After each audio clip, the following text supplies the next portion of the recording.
Hey friends, before we dive into tonight's story, did you know that nearly 80% of the people who watch these videos aren't subscribed? If you're enjoying this kind of content, consider hitting the subscribe button. It really helps a lot, and it keeps these long stories going. Also, I'd love to hear from you. What time is it right now where you are, and which city are you listening from tonight? And if these stories help you sleep, feel free to tap the thanks button to support the channel. It truly means a lot. All right, let's get into it. I can't shake the memory of that night. It was the first week of March 2019, a Thursday, March 4th, when the dispatcher's voice cracked through the static in my cruiser. The call came just after midnight. Land surveyor at the old Hollowbrook Quarry, reporting possible human remains embedded in concrete. Sheriff Callahan respond. I remember easing the rig down County Road 12, headlights slicing through a thick bank of fog that pooled over the fields. My breath fogged inside the cab, and I could taste the faint bitterness of coffee from hours before. Gravel crunched under my boots as I stepped out, the surveyor's pale flashlight beam cutting through the darkness at the quarry rim. My pulse pounded against the rib cage of my chest, slow and heavy, like it was trying to tell me something I wasn't ready to hear. I crouched beside the surveyor where he knelt, his hard hat cast askew, his face drawn tight. He pointed to a jagged break in the concrete slab covering the limestone seam.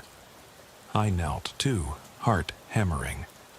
Beneath the cracked surface lay a gleam of bone, a finger, then an arm, brittle and frozen. I felt bile rise in my throat. The world around me went silent, except for the surveyor's shallow breathing and the distant hum of the lone security floodlight. The realization hit me like a blow. Someone had poured concrete over a body in a place nobody would ever look. We called it in, and by dawn the coroner was peeling away layers of hardened concrete. We exposed 3 bodies that had been trapped in that slab for more than a decade. 2 men and a third, whose features were already too marred to identify without forensics. All 3 had been bound, some bones broken by blunt force trauma. The concrete had cured around them in grotesque frozen husks.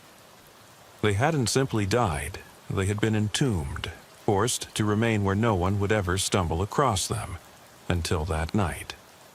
As I watched the coroner's team wheel away the slab, I realized I'd never forget the way those bodies looked, half buried in gray stone, as if the earth itself had swallowed them. Back at the station, I couldn't escape the feeling that someone was watching me. Word spread through Hollowbrook. Population 8,200, scattered over 720 square miles of farmland and woods, by sunrise. I sat in my cramped office, shoulders hunched over a mug of lukewarm coffee, eyes on the stack of reports piling up on my desk. I felt the weight of every resident's gaze, real or imagined, bearing down through faded windows. Sparrow County had been my home since I was a kid. I'd risen from deputy to sheriff over 11 years. I knew every gravel road and country store. Yet this quarry, abandoned since the company went bankrupt in 2001, had become ground zero for something monstrous. 3 days later, a letter arrived at the sheriff's office, slipped under my office door without fanfare. No return address. Inside, a single sheet of lined paper bore a message in shaky, impersonal handwriting. Sheriff. The men in the quarry were not the first, and they weren't the last. There are 7 more sites around the county. I know because I helped him. I kept his secret for 17 years, but I can't anymore. If you want to find the others, look beneath the old Parkman Bridge. Come alone or I won't show myself. My fingers traced the letters again and again, as if I could call them back into neat shape. Every word felt like a threat. a promise that pointed to more bodies rotting somewhere under stone. I knew better than to trust a tip like this without proof. People desperate for attention sometimes faked confessions or sent taunting notes, but something in this letter screamed authentic, an admission dripping with shame and fear. I stuck a high-priority label on it and ordered 2 deputies to stake out the old Parkman Bridge at Crow Creek's western edge. They would stay hidden, watching for movement. I planned to approach openly, believing that any true informant would trust a uniformed sheriff more than concealed deputies. That night, I drove out under a crescent moon. The bridge, rusted girders arching over murky water, sat silent and foreboding. My headlights off, I parked 100 yards away and used the LED beam on my pistol to guide my steps across loose gravel. My radio crackled faintly, then fell into dead silence. The breeze shifted branches overhead, sending shadows dancing across the bridge's supports. I found a small gap in the rocks at the base of a support, loose stones that formed a crude hiding spot. My gloved fingers slipped under a flat stone, and I hauled out a sealed plastic container. Heart thundering, I cracked it open. Inside was a crude, hand-drawn map. 7 X's marked across Sparrow County, scrawled in the same shaky handwriting as the letter. Folded beneath it was another note, typed this time almost clinical. I watched you arrive with backup. I understand, but it means I can't trust you yet. The map shows where the others are buried, 17 in total. Check the location nearest the water tower first. When you find them, I'll know I can trust you, and I'll explain everything. I'm sorry I helped him. I was young and afraid. I gasped, lungs seizing as if the night air turned to ice.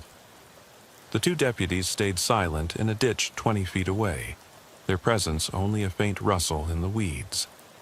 I stuffed the map into an evidence bag, sealed it, and closed the container. My mind raced. 17 more bodies, carefully hidden where no one would look until now. By protocol, I called the State Homicide Task Force, but I warned them I'd investigate the water tower site myself first. Someone out there was watching my every move. 4 hours later, before dawn, an excavation team arrived at the water tower, an overgrown lot where a rundown machine shop once stood. We circled the lot with our lights, watching for any movement. The wind carried the stench of spring thaw and rotting leaves. I stood at the edge of a shallow trench, eyes darting over the ground as one of the forensics techs swept a metal detector over the soil. A dull beep, and he knelt, uncovering a fragment of concrete about a foot square. The next beeps came faster. Heart hammering, I joined him. We peeled away sod and dirt until the concrete slab surfaced. 2 bodies, entrenched in the hard slab, emerged as we chipped away. A woman's boot, caked in dried mud, stuck out. Nearby lay a second body, also female, her wrists bound by rusted metal that had long since fused with the concrete. I swallowed bile, stepping back as the techs worked methodically. Even through gloves, I could see the distorted handprint where someone had tried to claw free before the concrete set. The ground around the slab felt unnatural, like a bruise on the earth. We called it in and secured the perimeter. By noon, word spread. Sparrow County held more secrets than anyone dared imagine. As I watched workers haul the slab onto a flatbed truck, a hollow ache settled in my gut. These weren't random victims. Someone had deliberately chosen spots where no one would look. And they'd kept going for years. Over the next weeks, we moved from site to site, following those 7 X's on the map like a hunter tracking prey. An abandoned grain silo where rusting husks of corn stalks still lay in gray fields. A wrecked barn, its roof collapsed and framing splintered. Its sidings weathered into ghostly boards. An old farmhouse off Peters Mill Road, silent except for the whisper of wind through broken windows. Each place yielded another concrete slab, 6 more in total. We found 11 more bodies, 9 men and 7 women altogether, with trauma and skull fractures consistent with blunt force blows. Every body bore signs of torture before the concrete covered them. These were not quick deaths, they were slow, agonizing ends. The slabs were dated from 1998 through 2005, then nothing, until the quarry discovery in 2019. Every time we uncovered another slab, the cold iron of guilt clenched my insides. I kept thinking back to the first string of missing person cases we'd logged in the early 2000s. Runaways, hitchhikers, transient drifters nobody reported missing. Their names, faded in file cabinets, seemed to leap back to life with each new discovery. I spent long hours at my desk cross-referencing incomplete records, searching for patterns. Most of the contacts hinged on late-night sightings or abandoned vehicles on rural roads. Details that drifted away in time because who cares about a stranger out past midnight? The killer used society's indifference as camouflage. No one knew how many eyewitnesses had passed near potential sites, oblivious. I drove county roads, looking at glittering porch lights in hollow houses and silent tractors frozen in plowed fields. My phone buzzed with unending texts, lab results, media calls, worried inquiries from neighboring county sheriffs. I barely slept, haunted by the thought that those victims called out for help in whispers, never reaching an ear. My reflection in darkened windows looked gaunt, eyes shadowed. I caught myself gripping the steering wheel so tight my knuckles turned white. At night, my radio squawked static for what felt like hours. Then came another note, this time delivered to my home mailbox at 302 Maple Street, Hollowbrook. I found a prepaid disposable cell phone taped under the mailbox's flag. When I flipped it open, a text awaited. You found them all now. I'm ready to talk. Drive to Campbell's abandoned farm tonight at 10 o'clock. Come alone. I'll be watching to make sure. I stared at it long enough that the amber porch light outside my house leaked into my kitchen. I thought about protocol, how the state investigators wanted to set up a tactical team, how backup should accompany me. But something told me if I brought guns and uniforms, the true informant might vanish. The note's tone was desperate, someone terrified of exposure. So I made a decision. I would go alone. At precisely 9:50 p.m. that night, I loaded my flashlight, revolver, and a pair of latex gloves into my cruiser's console. I switched off the overhead light so the cabin was pitch black. I slipped into uniform quietly and drove south on County Road 15, headlights illuminating the stray clouds drifting across a pale moon. Campbell's farm, foreclosed nearly a decade ago, sat at the end of a rutted gravel lane. By the time I parked, the engine's hum died away, replaced by the trill of insects and a distant dog's bark. I stepped out, boots sinking into damp earth. My flashlight beam caught an old 2-story farmhouse, windows boarded up or gaping, the paint peeled like sunburned skin. Out of habit, I checked my shoulder for my radio microphone, silent. No backup. Just me and that disposable phone, the last lifeline to a confession. I crept forward, flashlight tracing the rusted fence posts leading to a sagging barn. The wood boards trembled under some weak winter wind. Somewhere, a loose window shutter banged rhythmically. My gut tightened. I thought back to all the slab sites, the agony frozen in stone. Here, in this once proud farmstead, I felt something stir, as if the land itself held its breath. I pressed my back against the barn's corner, the rough wood scraping my shoulder, and peered around. Moonlight slivered through broken roof rafters, pooling on the overgrown weeds that choked the yard. Nothing moved. At 10 o'clock, as the note instructed, I dialed the number on the disposable phone. My fingers stilled over the screen when the line clicked open. Before I could speak, a voice rasped through. "In the barn. On your left, I'll be standing under the single porch light. Don't come any closer, or I walk." Then silence. My heart sloshed in my chest. I flicked my flashlight beam to the porch. The single bulb flickered above the broken door, casting a sickly yellow glow. Under it stood a silhouette in jeans and a hoodie, shoulders hunched, head angled down. I swallowed and walked toward her, each step measured. Gravel crunched so loud I thought she'd hear. "I'm Sheriff Callahan," I said softly, voice echoing in the hush. The figure raised a pale face. Hollow cheeks, eyes rimmed red. She looked familiar only in her terror. "My name is Elaine Morgan," she whispered, voice trembling. She stepped closer under the porch light. Her eyes flicked to the barn door, then back at me.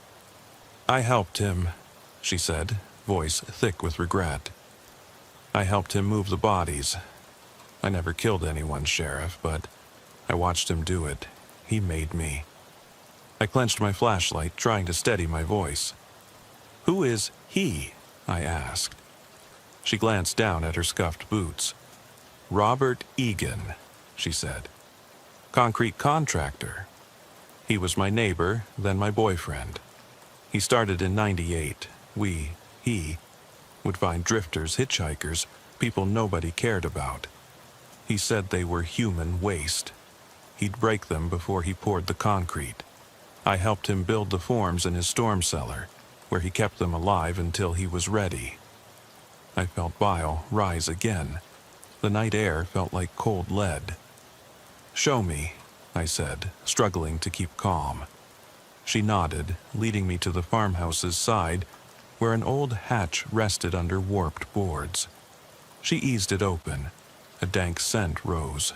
Cold earth mixed, with rot and something metallic. My flashlight beam swept down to reveal concrete footprints.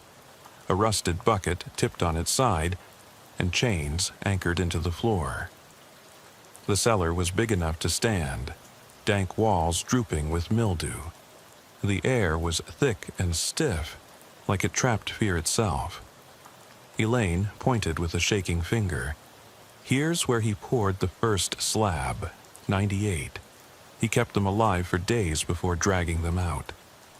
I imagined that tiny space packed with screaming victims. A surge of anger rattled my bones. I hollered above my thoughts, "Did you ever try to run?" She shook her head. "I was 17. He was 36. I was scared. When he died, heart attack on a job site in 2005, I inherited everything. I couldn't leave. I was trapped in my own fear." I reached out, placing a hand on her shoulder. "You did what you had to. Now it's over." I guided her back up, careful with each step.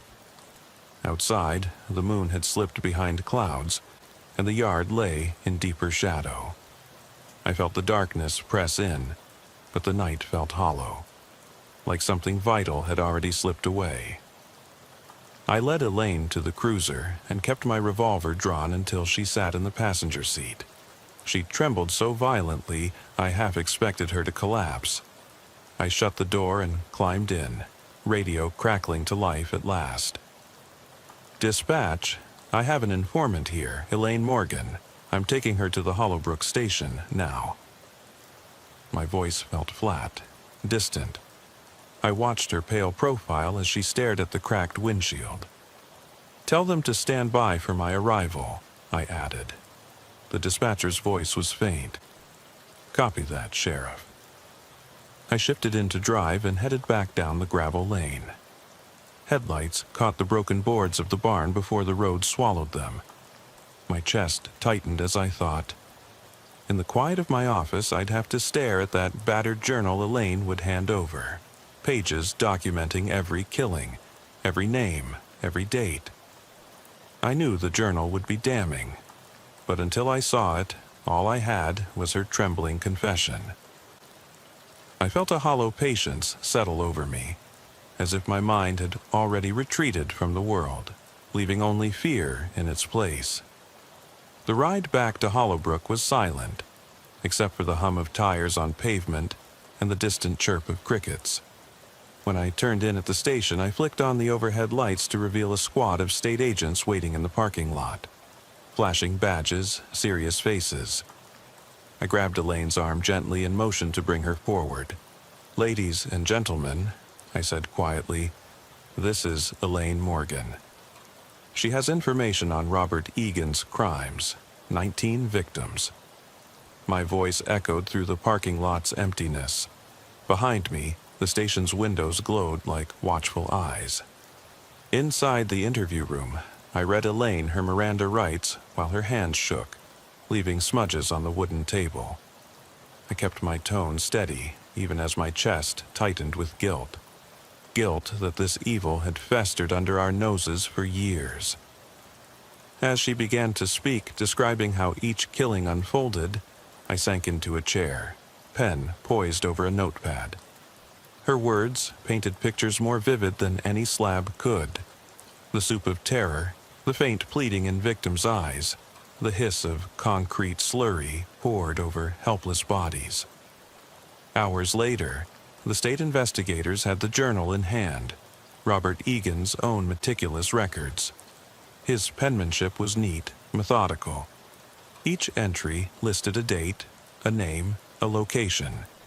He detailed how he lured hitchhikers with offers of a ride to Hollowbrook, how he brought them to the storm cellar beneath his barn, and how he tortured them before encasing them in concrete. Elaine's entries, tucked at the end, spoke of her regret, her fear, her slow unraveling. When we emerged from that interview room, the morning sun was starting to rise, painting the walls a pale gold, but none of us felt that warmth. Over the next days, the news exploded. Hollowbrook Cemetery dedicated a small oak grove for the 19 victims. For families who'd never known their loved one's fate, it was bittersweet closure. For me, each funeral procession, each tearful relative's embrace felt like a warning. I would carry this darkness with me far past my tenure. I watched as Egan's property was demolished, bulldozers ripping into barns whose floors once held the living hell below. The storm cellar was sealed beneath a concrete dome, a cruel irony now meant to stand as a memorial rather than a tomb. I continued to patrol the dark roads of Sparrow County, but everything had changed. I drove past new missing person posters pinned to telephone poles, resolved to follow each one to its end. At night, I found myself checking rearview mirrors, expecting to see phantom figures in the fields, ghosts of those who never got help. My radio squawked with new calls, new alarms, but something inside me felt hollow, like a partnership with fear and regret that no relief could fill. Every thunderstorm, every bolt of lightning, illuminating the barns and silos brought a reminder. The predator who'd taken 19 lives by pouring concrete over them was gone, but the stain on the land and on me would never fade. Weeks later, I sat alone in my cruiser on County Road 18, flashlight trained on the cracked pavement. The fog crawled across the headlights. I remembered the surveyor's beam on that first night, the crack of broken concrete revealing bones. A report came over the radio, routine traffic stop, nothing serious. I flipped to the new journal pages on my desk and pinched the bridge of my nose. In the next breath, my message tone chimed on that disposable phone, still active, still taunting. I opened it. No text, no call, only a blinking cursor. And I realized someone had said 17 more bodies, but we found 19. The map delivered was incomplete. I looked down the road into the night, wind rattling my mirrors. My thumb hovered over the screen, but no words came. The county was quiet again, almost too quiet. I knew someone out there still watched, still held secrets under concrete. And I, Sheriff Drew Callahan, would spend every lonely patrol listening for the crack of the next slab. The early morning light made the county look deceptively peaceful, as if it had never witnessed such darkness. I stared out over the rolling fields from the station's back steps, coffee cup half forgotten in my hand, fingers stained with ink from the interview notes. The wind rustled through the cornstalk remnants, whispering faint echoes of memories I couldn't escape. I hoped to believe the nightmare was done. Robert Egan dead, Elaine Morgan in custody, all known victims recovered. But the blinking cursor on that disposable phone mocked any such hope. By late that afternoon, I found myself poring over old case files in the archives room. My office smelled faintly of mildew and dopamine cleaner, chemicals meant to disinfect but doing nothing to cleanse my mind. I sifted through names of transient men and women reported missing between 1998 and 2005. Most cases died in bureaucratic limbo. No leads, no witnesses, no priority. I tapped a pencil against my lips, eyes skimming each entry. At the edge of the microfiche reader's glow, I felt the same knot of dread tighten in my stomach. A knock on the door startled me. Deputy Ellis poked his head in, face drawn but polite. "Sheriff, the state lab called. They have DNA matches for 5 more victims, 2 of whom were never on our radar. One was traced to a shelter in Madisonville, the other to a vagrant shelter in Indiana." My mind reeled. "That brings us to 16 identified," I said quietly, closing the folder I'd been writing in. "How many are still nameless?" Ellis glanced down at his notepad. 3 remain unidentified, but with these new matches, we might get next of kin notifications out next week." I nodded, exhaling. "Good work." He left, and I sat alone in the dim archive room, the jerky hum of the fluorescent lights above punctuating the silence. Names, numbers, dates, they all merged into cold statistics on paper, but each was a person, a heartbeat gone silent.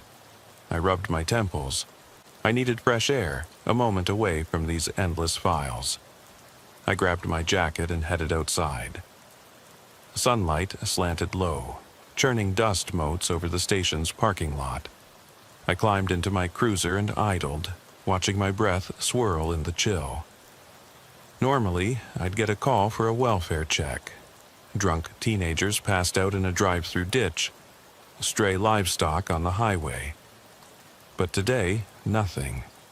The county had gone strangely quiet, as if the earth exhaled a collective sigh once we found the bodies.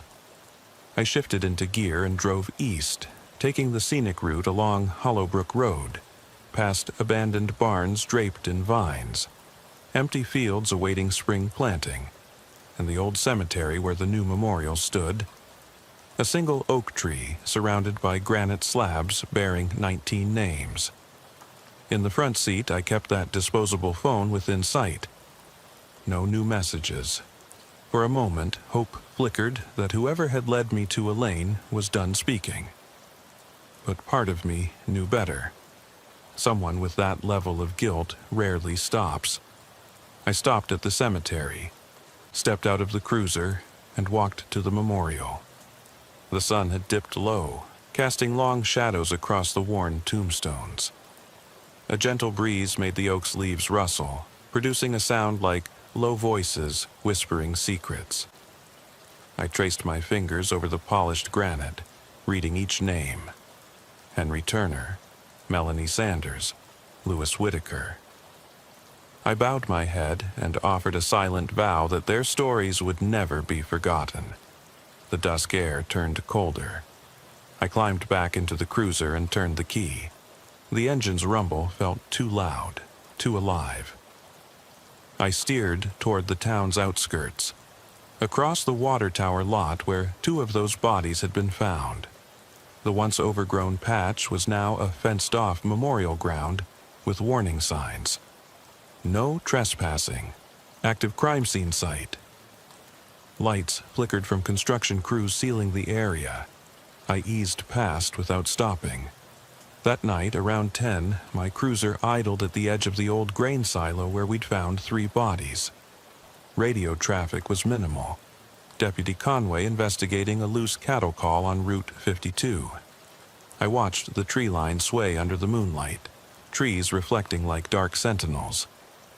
Suddenly, my phone buzzed with a new text. "You're close. Good, meet me at the silo, alone." I felt bile rise again. Who was this? Elaine was locked up, her testimony recorded. The journal was in evidence. The concrete killer was dead. Yet, someone else reached out. I knew I had to go. My duty demanded it. I flipped on the cruiser's overhead lights and waited until Conway's cruiser disappeared around a bend. I shut them off and slipped out. Pistol drawn, heart pounding.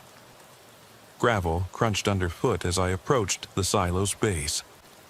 A faint glow from a dim bulb inside the broken roof sent streaks of light through rusted panels. I scanned the darkness. No movement. I pressed my back to the cool metal siding and listened. Wind whispering between gaps in the boards.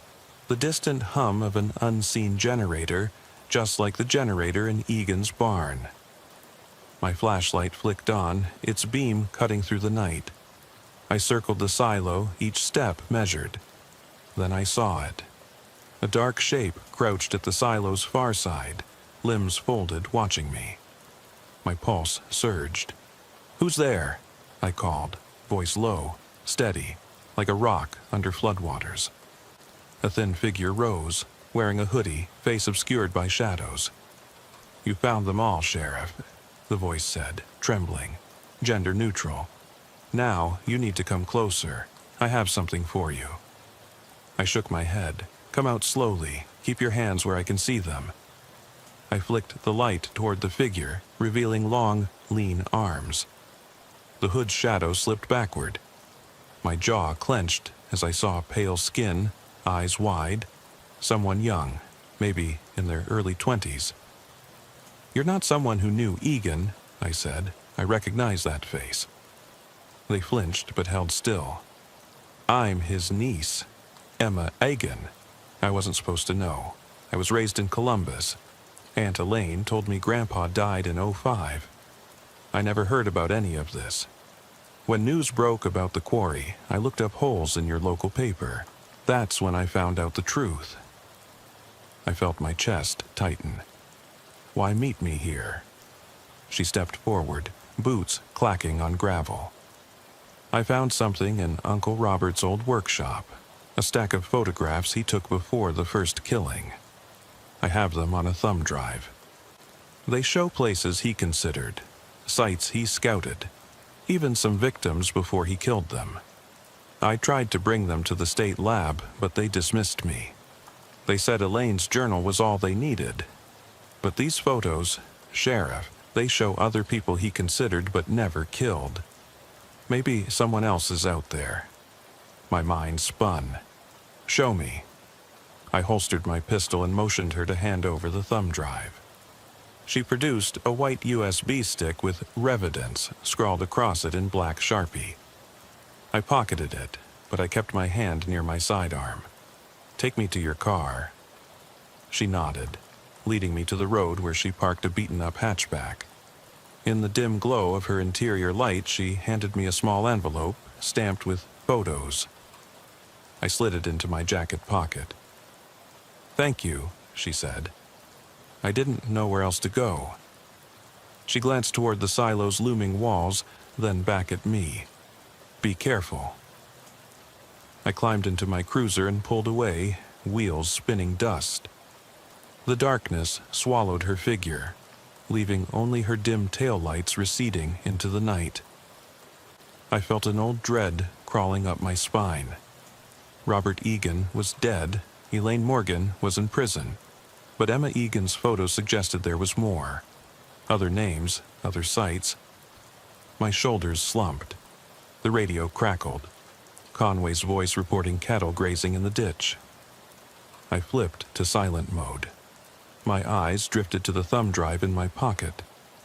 I wondered if it held living victims.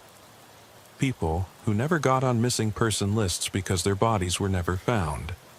People who might still be alive somewhere, waiting for help. A chill wind rattled the windows as I drove back to Hollowbrook, and I realized the map that once seemed complete was missing something vital. A list of names, Emma whispered. Slivers of hope I held close. By the time I parked at the station, dawn was threatening the horizon with pale light. I stepped out, stiff-jointed, and felt the world shift underfoot. The county's quiet mornings used to bring comfort. Now, every breeze through the broken shutters and every rustle of leaves felt like a question. As I flicked off my headlights, Emma's words echoed in my mind. "Take care, Sheriff." Take care of what? I didn't know, but I did know this. The darkness in Sparrow County was far from vanquished. I unlocked the side door and slipped inside the station, the stale warmth of the waiting room greeting me. I cupped the USB drive in my hand, staring at the black Sharpie letters. The copier sat humming in the corner. I felt like a man standing at the edge of a cliff. One step forward, and there was no turning back. The weight of those unseen victims pressed on me like an anchor. I punched in the code to the evidence room, retrieved the stack of hard drive photos, and carried them to my office. Scattered across my desk were newspapers with headlines declaring, "Concrete Killer Case Closed." I laid the photos face up among the articles. Grainy black and white prints of empty fields, isolated barn doors, old gravel pits, places I had walked past 100 times and never looked closely enough. I flipped through the images and stopped at a shot showing a pair of muddy boots lying upside down beside a derelict farmhouse. Same gloves, same boot marks as at Egan's storm cellar. My breath caught. I turned another page, an image of a small stretch of road, County Road 27, where a hitchhiker's thumb pointed at a weary traveler. Another photo showed a kid crossing a field at dusk, looking over his shoulder. The timestamp on the corner read 2003. I whispered, "God help them." My hands shook. Who were these people? More than shadows in memory. They had faces, lives, stories. Then I saw what Emma had warned about. A photo of a shape, draped across a broken concrete slab in the weeds of a forgotten orchard near Maple Grove. Mud caked around the edge and what looked like red stains, though they could have been rust. I slammed the images down. My heart pounded like hammers on an anvil. If that slab existed, if someone else had been hidden this way, then Egan wasn't the only one, or someone had continued after him. The implications crashed over me. More bodies, more families kept in the dark. My radio squawked again, puncturing my spiraling thoughts. Deputy Conway's voice. "Sheriff, we've got a report of lights in the old Mercer barn on Chieftain Road." I clenched my jaw. A barn that hadn't stood for a decade, just an echo in the farmland. "On my way," I replied, grabbing my flashlight. I slipped out of the station, mind racing with questions. Who was sending these photos? Why send them now? I felt exhaustion seep into my bones, but I forced myself to move. Tension hummed in my chest, quiet but persistent. I climbed into the cruiser and headed out, the USB drive burning a hole in my pocket. The Mercer barn loomed on Chieftain Road, just as Conway said. Moonlight cast long shadows over its broken beams. My headlights caught on the silhouette of a figure standing at the doorway, arms folded, head tilted sideways like they were waiting. I killed the headlights and rolled down the window. Silence, except for the gravel shifting under the figure's boots. I stepped out, clutching the drive, trying to steady my breathing. "Who's there?" I called, voice low. The figure moved forward, emerging into a stray beam of moonlight. My breath caught. It was Deputy Ellis. Pale face, eyes wide. He looked like a man who'd seen a ghost. "Sir," he whispered, I got your message." My pulse quickened. I'd only sent that message in my head. "What are you doing here?" He swallowed. "I had to check. I've seen the same boots in these photos, my aunt's boots. She died in 2004. We never found her body. She was a drifter who bounced around from state to state, ended up here for a few days before vanishing. I hoped. The night air felt like ice. I lowered my flashlight. "Show me the photo." He slid the image across the hood, a grainy shot of a woman's collapsed figure in tall grass beside a concrete slab, boots identical to those in the photos of Egan's victims. Date stamped 2004.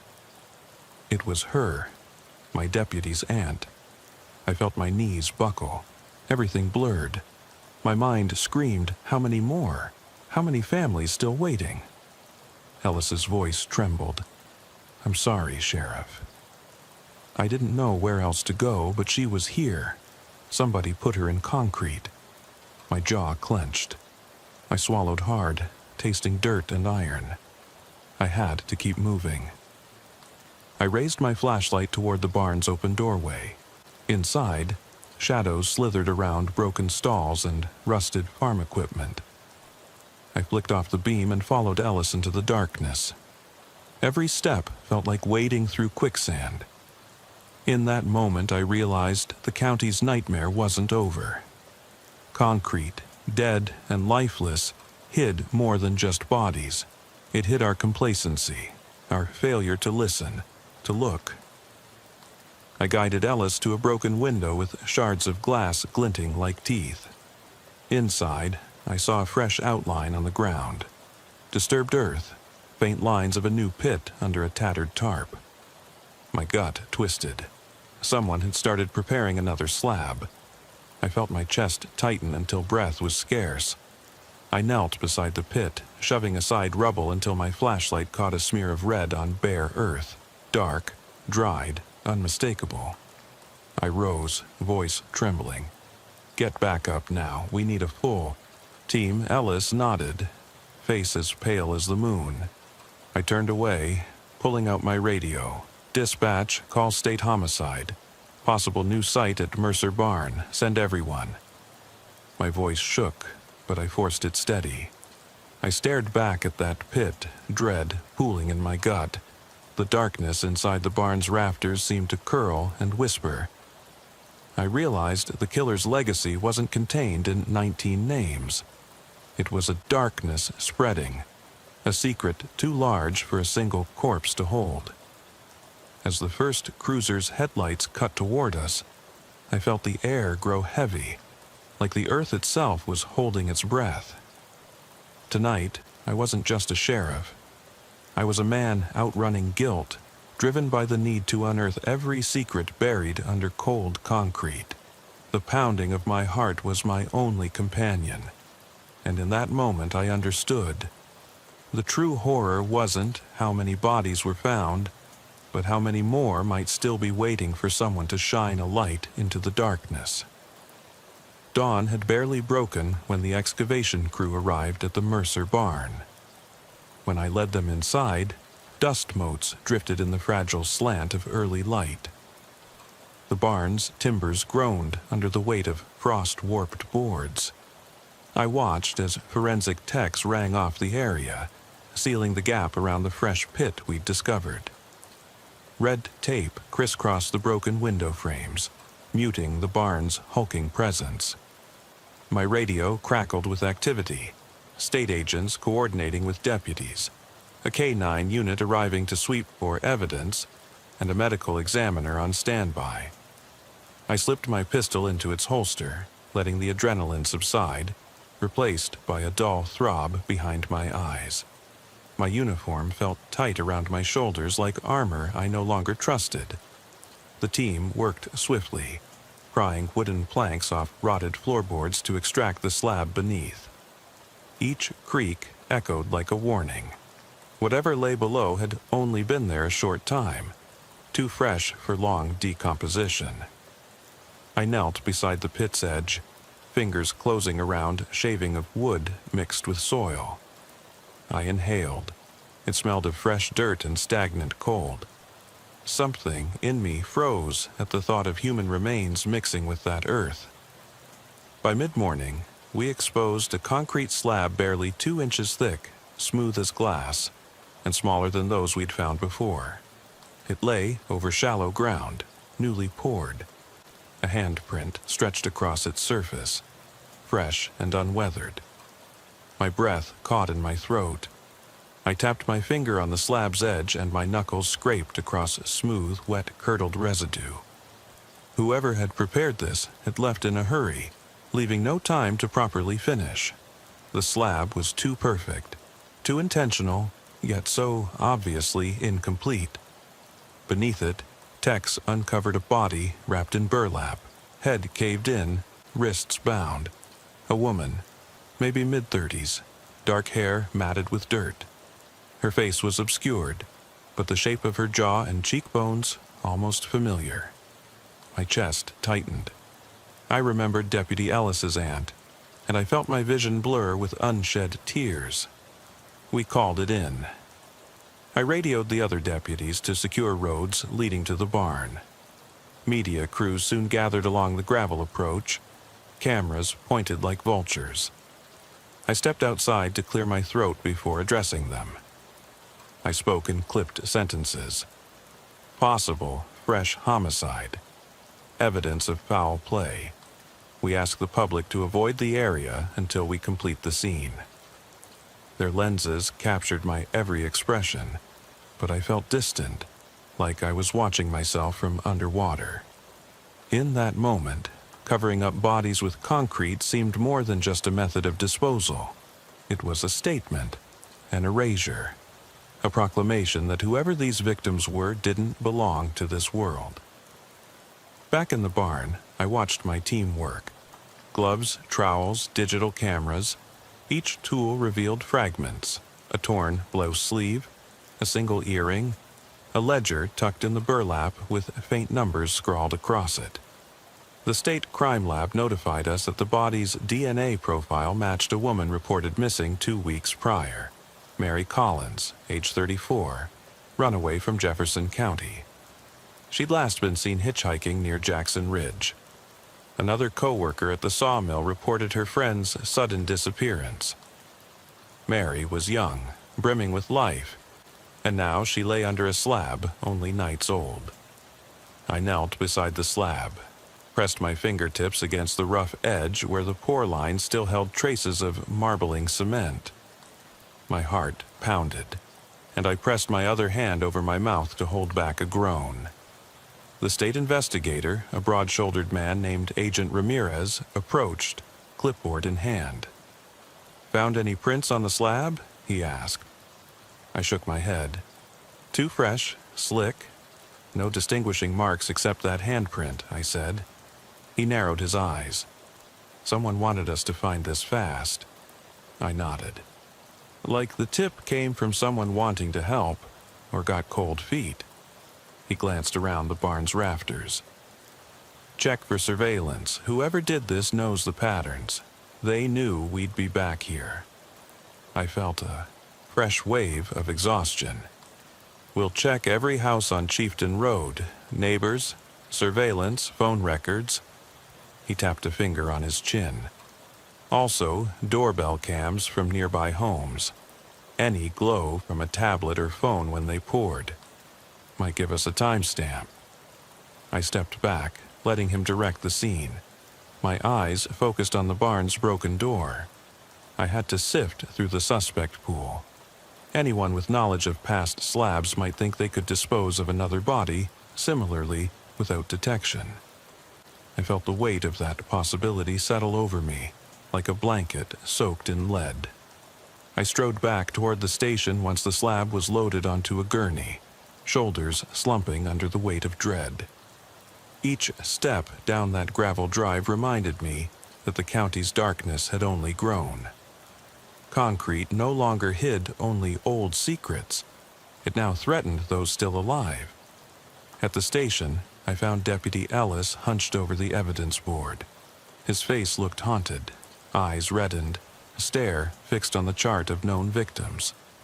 The new victim's name, Mary Collins, dangled at the bottom, waiting to be linked. I cleared my throat. He looked up, startled. "I saw the lab results," he said quietly. "I'm sorry." I waved him off. "It's not your fault." He rose, hands fidgeting.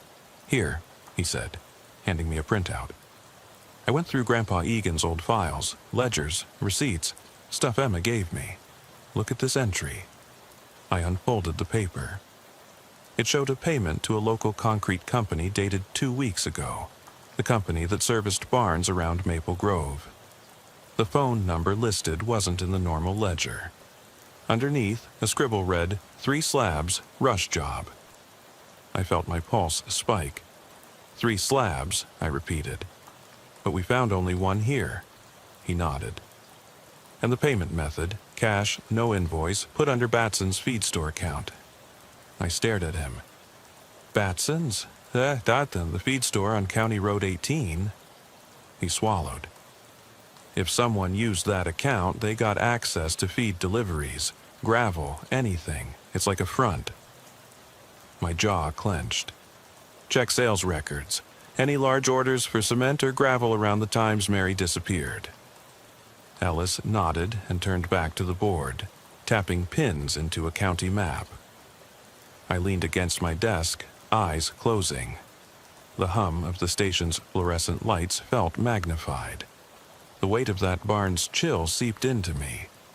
I thought of Mary, alive 2 weeks ago, smiling in a photo her sister posted. Now, just another slab waiting to be identified. I fingered the latest dispatch log. Reports of a stolen truck used to haul something heavy, last seen near Cedar Creek, and rainstorms were forecast later tonight, enough to wash away fresh tracks. Whoever was handling this was covering their trail fast. I picked up the radio. "Dispatch, notify all units. Suspicious vehicle tied to potential homicide. Report info to the station immediately." I clicked off the mic and stared at the blank wall across from me. My mind conjured images of that garage, where unknown hands poured wet concrete over living flesh. The thought made my skin crawl. I grabbed my notebook and scribbled a new heading. Quick hit slab disposal. Beneath it, I listed rumors. Farmers who reported strange deliveries late at night. Strangers asking to use back roads. Local feed orders for more cement than usual. A pattern emerged. Mercury's feed store, Holt's Grain, the Bat Colony Orchard, places where gravel and feed mixed with back road business. Each pin I placed on the map felt like a bruise. Just after 6 that evening, the phone rang with lab confirmation. Mary Collins' time of death matched exactly 28 hours ago, shortly after her disappearance. Agent Ramirez peered over the report. "No new prints on the slab," he said. "Toxicology shows mild sedation, but no severe drugs. Something over the counter, perhaps. Cause of death? Blunt trauma to the head, consistent with being knocked out." I nodded. "She likely never woke up." He pinched the bridge of his nose. "We need to find who ordered those sips of cement. Whoever's disposing bodies like trash." I closed my eyes, trying to hold on to any quiet place in my mind. Then I remembered. Mercer Barn, Egan's photos, Emma's wristwatch flicker as she handed me the USB. More names came back to me, people Egan had considered but passed by for some reason. Someone had to know those names too. I summoned Ellis. "Gather Emma. I want her here at 1900 hours. We need to go through those photos again. Focus on locations, timestamps, anything that lines up with Mary's last known movements." Ellis nodded, rushing off. At 7 p.m., Emma walked into my office, pale, tired, clutching a battered duffel bag. I gestured to the chair across from my desk. She sat, eyes downcast. "Thanks for coming," I said. "We've got new evidence that points to Mercer Barn being just one possible site. We need you to walk me through every photo you have, especially the ones you didn't show me." Yet she nodded, unzipped the bag, and pulled out a small stack of envelopes. I spread them on my desk under the harsh glow of a single lamp. She drew in a shaky breath and spoke. "These were taken around late 2003 into early 2004, she began. He'd scout a site, take a few shots with his old Kodak. He said it helped him remember roads, distances. He'd pore over them to decide where to strike next. He kept a habit of cutting down dirt at night and taking pictures under a flashlight. He liked how the edges of shadows hid details." She handed me a time-stamped photo of a windmill atop a hill near Cedar Creek. "This one, see the gravel road leading up? My cousin told me they found her car abandoned there in January 2004, she said, voice trembling. I studied the shadows, the crooked trees lining that road, just enough detail to give away its identity. I nodded. So he was scouting sites over Cedar Creek, then again at Mercer Barn, then finally Mary's Orchard. She nodded, tears gathering in her eyes. He said if he picked a spot with minimal foot traffic, he'd be safe. But with the storm forecast, he got nervous and moved faster this time. I flipped through more photos. Abandoned equipment sheds, rusted downspouts, broken windmills. Each image a puzzle piece. "Any with license plates, signage, or distinctive landmarks?" I asked. She pointed to a signpost in one photo bearing a half-rusted sign reading North Pine Road. "He sent this to me on a floppy disk," she said. "He was proud of that spot. Out of the way, far from anyone's view." I marked North Pine Road on the map. Another photo, taken at dawn, showed a lone telephone pole with a small transformer, distinctive enough that a power company registry could trace it. I made a note. Emma wiped her eyes. I didn't know how fresh he was planning these. I thought it was all over. After he died, I thought the hunts stopped. I clenched my jaw. Egan's dead, but someone took over, someone who learned from his methods. I could almost hear Egan's smug voice in my head. Concrete never lies. It hides what needs hiding. But grief cut through me. People still vanished, and their bodies turned to stone. I swallowed hard. "Emma, there's another thing. We found out Mary Collins was sedated, something mild. She wouldn't have expected anything, wouldn't have resisted." She shook her head, sobbing silently. "He used Benadryl on me once," she whispered. "Said it helped them stay calm before he poured. I remember the way he smiled when he said it." She pressed a hand to her mouth, choking back tears. I shut my eyes, letting that sentence echo. My skin crawled. I thought about my own nieces and nephews, about the innocence stolen by a sedative. "Emma, we're going to connect these sites. Start with Cedar Creek, Mercer, North Pine Road, and the Orchard. Any site he scouted, we'll check for fresh soil disturbances, concrete residues, or ground compaction indicating a slab." She nodded, sniffling. "Anything you need, I'll help." I gave her a firm nod. "We'll begin first light tomorrow. But tonight, if you come across any other discs or photos you forgot, get them to me ASAP." She rose and left, shoulders hunched. I felt the room empty, cold. I stared at the envelopes, scattered like fallen leaves. Each one felt like a tombstone in my mind. I grabbed my coat and flashlight. No rest until I checked those sites. Out in the parking lot, dew glistened on the cruiser's roof. The radio crackled with idle chatter, routine calls, nothing urgent. I climbed in and stared ahead at the curve in the road leading toward Cedar Creek. My mouth felt dry, throat thick. I activated the GPS coordinates for Cedar Creek's crossing and drove down the dark, empty highway. The headlights carved a path, illuminating shadows of skeletal trees that stretched like grasping hands into the night.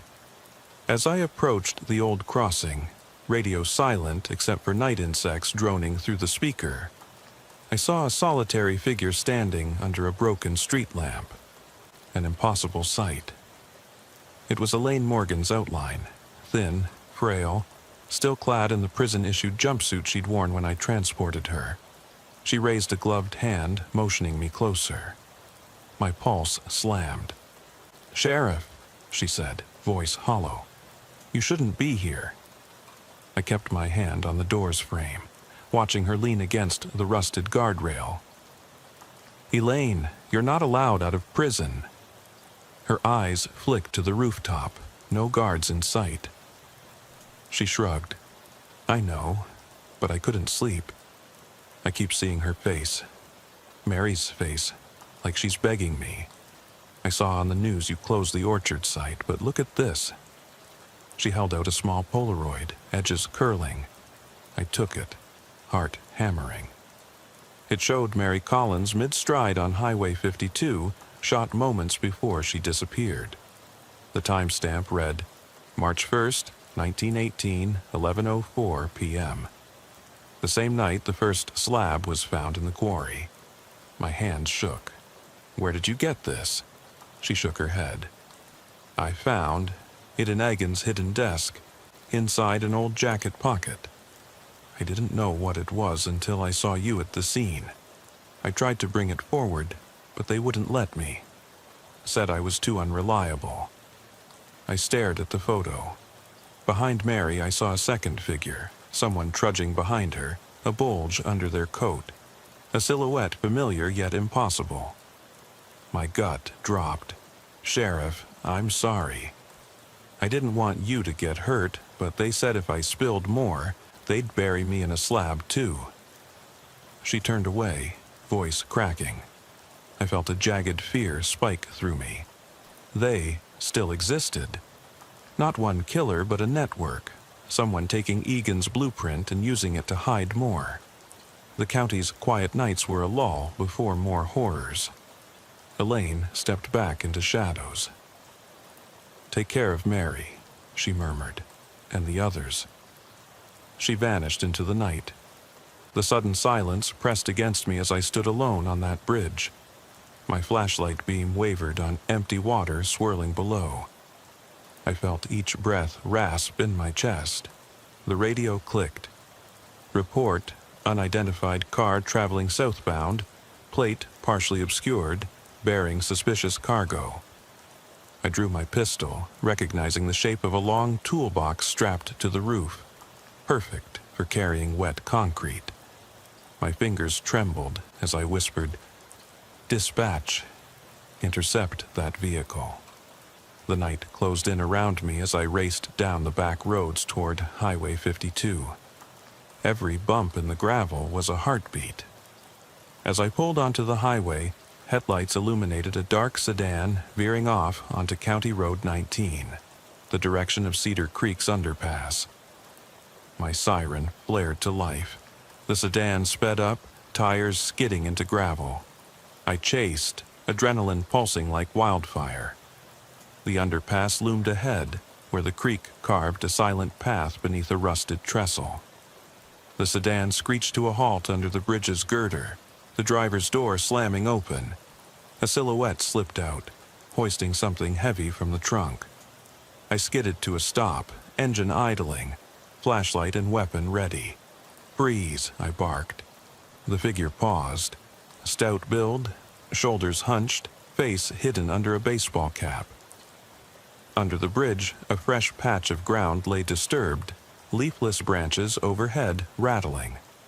The figure hefted a large bucket, wet concrete sloshing inside. My pulse hammered so loudly I felt it in my wrists.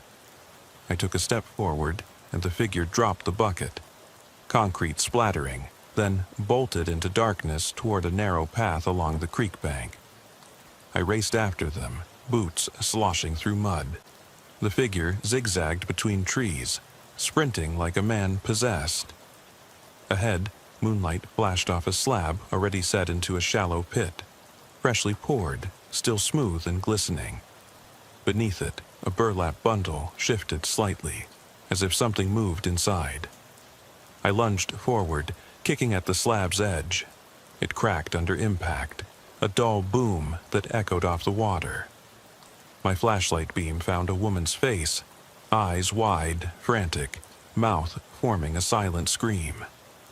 I ripped off the slab and exposed her head, dark hair plastered to her cheeks, bruised face already turning pallid.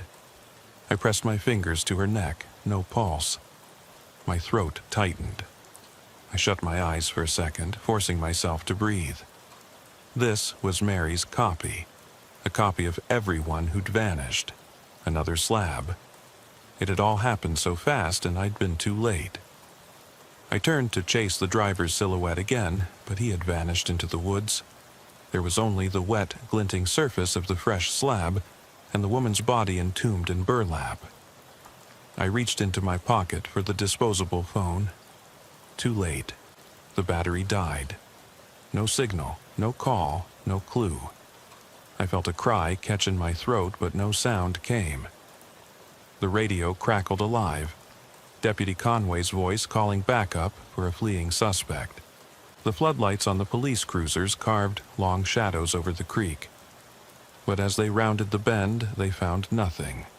Just empty mud, that fresh slab, and the silenced body that fit no identity yet.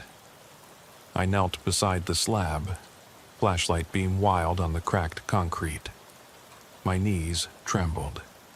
I felt the county's darkness press against me, suffocating.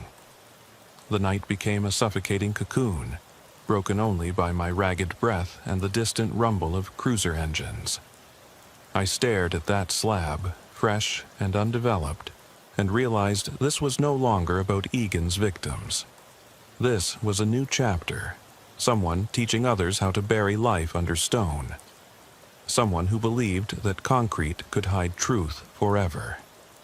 I reached out and touched the slab's slick surface one last time. My reflection in the wet concrete looked hollow, haunted. Just another witness to a horror that refused to stay buried. And in that moment I knew the darkness in Sparrow County had no end. Concrete might harden and silence a body, but it couldn't quench the memory, the fear, the terrible possibility of what lay beneath.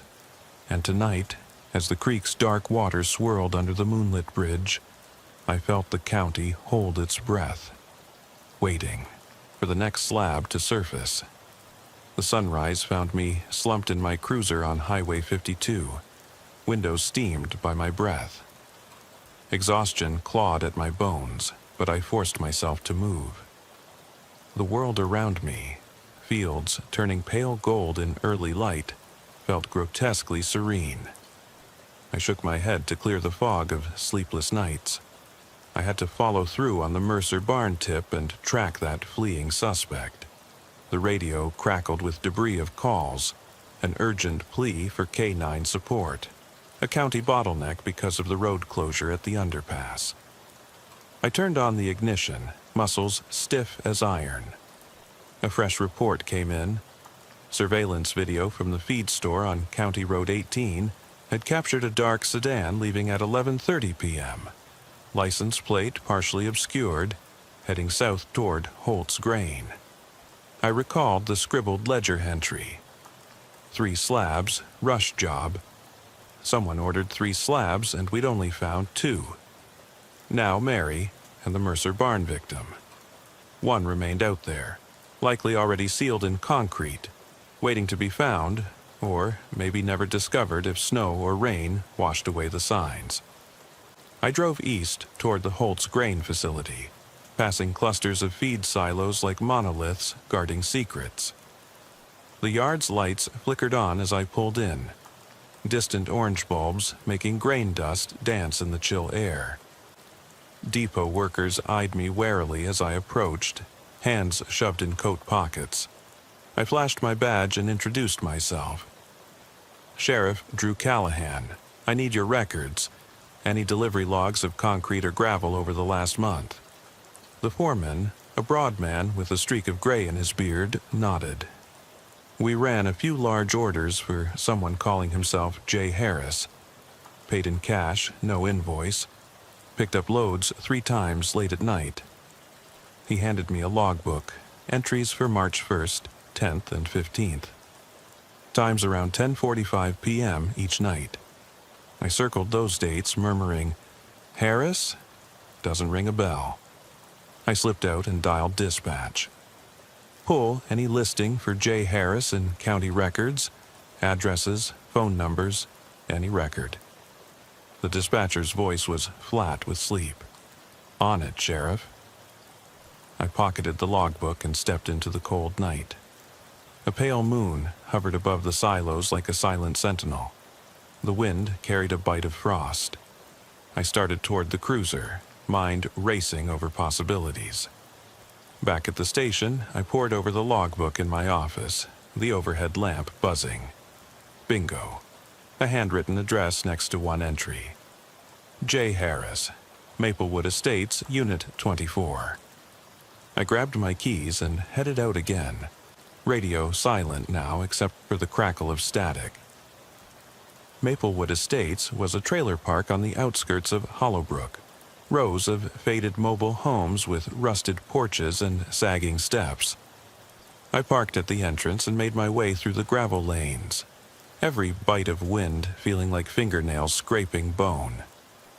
I located Unit 24, a single wide trailer with peeling vinyl siding, sagging awning, and a flickering porch light. The door hung slightly ajar. I raised my flashlight and pistol. "Sheriff's Department, anyone inside?" My voice echoed. No answer. Gravel crunched behind me as I approached. I kicked the door open and cleared the threshold. Inside, the trailer was nearly empty. Sheets on a twin bed, a hollowed-out coffee table, a small TV screen dark. On the floor lay a pair of muddy boots identical to those in Egan's photos. Tall brown leather with frayed laces. My breath caught. I sheathed my pistol and knelt to inspect them. Underneath, dust still clung damply. Someone had worn them recently. On a makeshift counter against the wall sat a stack of envelopes, my heart thudding like gospel drums. I rifled through them, finding photographs. Grainy shots of potential slab sites, the Mercer Barn, the Orchard, the Water Tower lot, Cedar Creek Crossing, North Pine Road. Then I found a small scrap of map, similar to what Elaine had given me years ago but updated. Additional X's circled near Maplewood Estates and back toward Mercer. And then I saw a newer envelope, marked, "Do not open until March 20th. My fingers trembled as I slid it open, revealing a Polaroid strip taped to a page. The photos showed a slab site still under tarp, tight, unfinished. Date stamp 032019, just hours before my call to the underpass. I looked up, sweat prickling my brow. This was fresh planning. Someone was ahead of me, leaving clues as if to taunt. I yanked the phone from my pocket. My thumb hovered over the keys, but I hesitated. The suspect could be hiding inside. I clicked to secure backup. Deputy Conway, Deputy Ellis, State K-9 Unit. Dispatch, priority call, possible homicide site lead, suspect at Maplewood Estates. I stayed low, checking each room. A bathroom, empty kitchen, a back bedroom with a small desk. On the desk, a crudely drawn map mirrored the one I held. Another X at Mercer, another near the Orchard, and a final X drawn on the county jail. My skin crawled. I snapped photos with my flashlight, documenting it all. Suddenly, a door slammed. Outside, gravel crunched on the porch. I raised my weapon, every muscle coiled. Then a figure stumbled across the deck. Barefoot, shirt torn, pants caked in mud. It was a teenage girl, dirt-smudged face pale as death. She flinched when she saw me. "Sheriff," she stammered. He sent me. He said to deliver the photos." She held trembling Polaroids showing a trailer hidden behind brush, just off Maplewood Estates near a shallow pond. In one image, a man's silhouette stood at the trailer's open door. I motioned her inside, keeping my gun trained on the doorway. "What's your name?" I asked. She swallowed. Lisa Monroe." She wiped tears from her eyes. "He told me you'd come.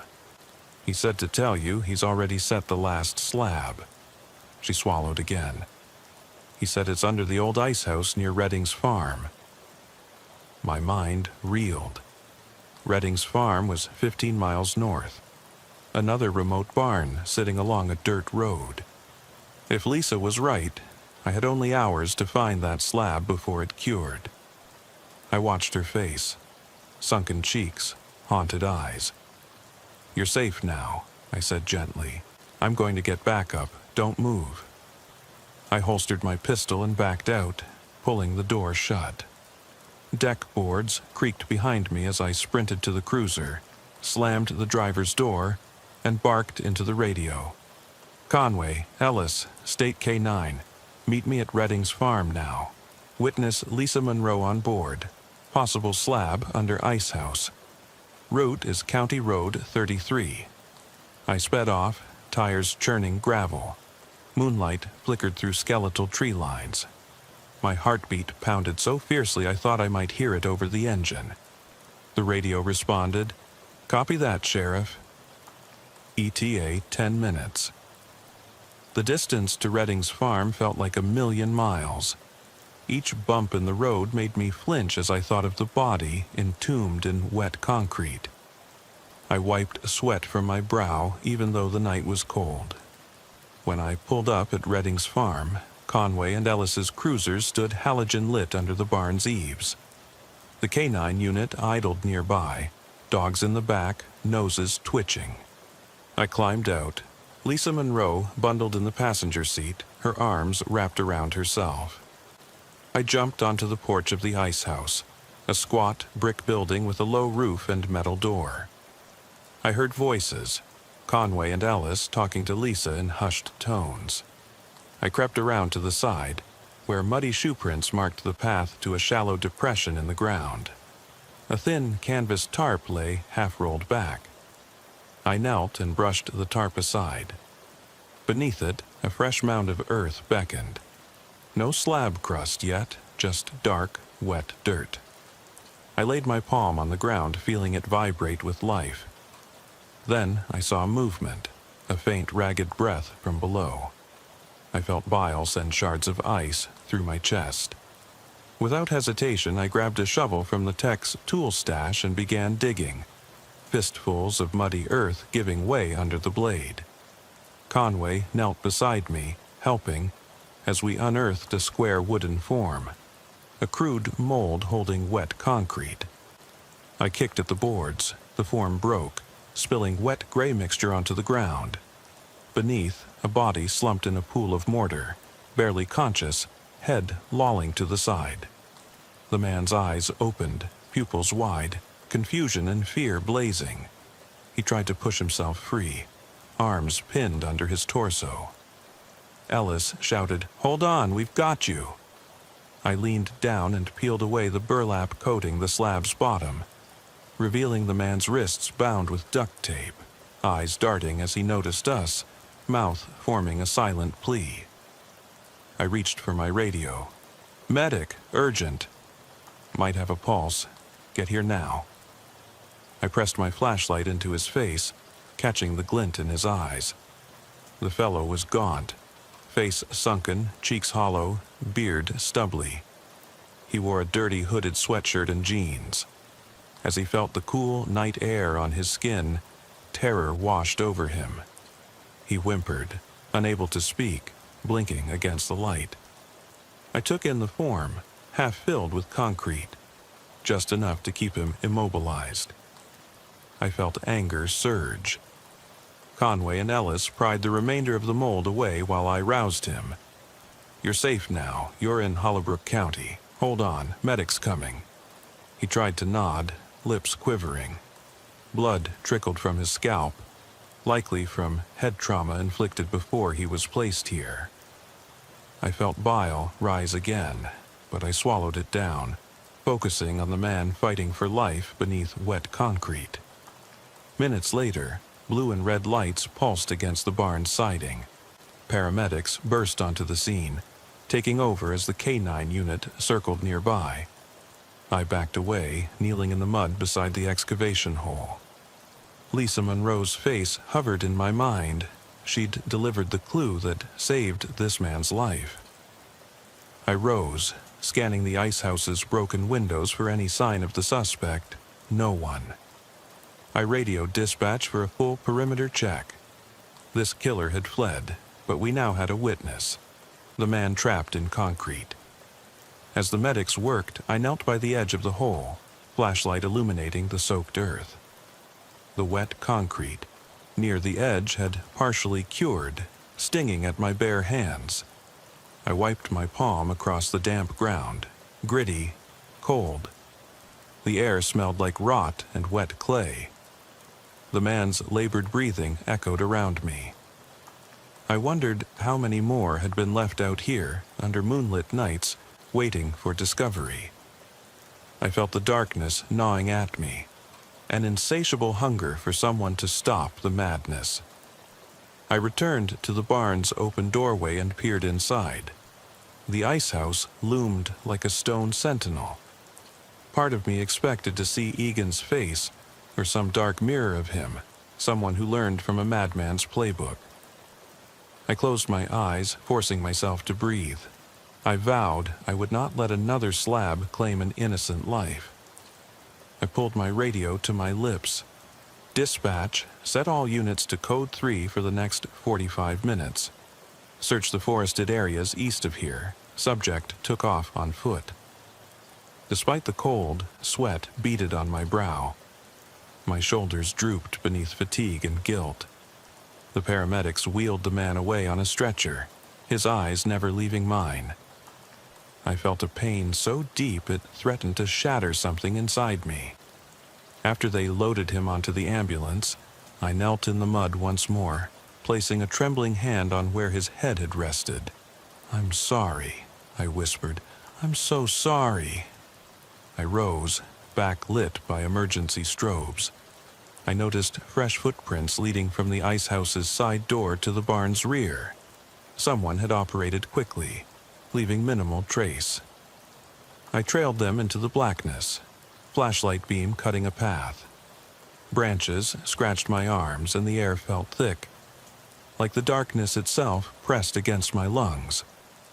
After 50 yards, the footprints disappeared in a marshy patch where the ground was too soft to leave clear impressions. Beyond lay a faint break in the trees where a horse trail led to Cedar Creek Road. I paused, hand on my flashlight. My chest tightened as I thought.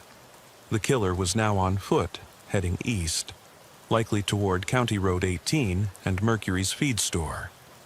The region was crisscrossed with back roads and hidden gravel pits, perfect for an escape.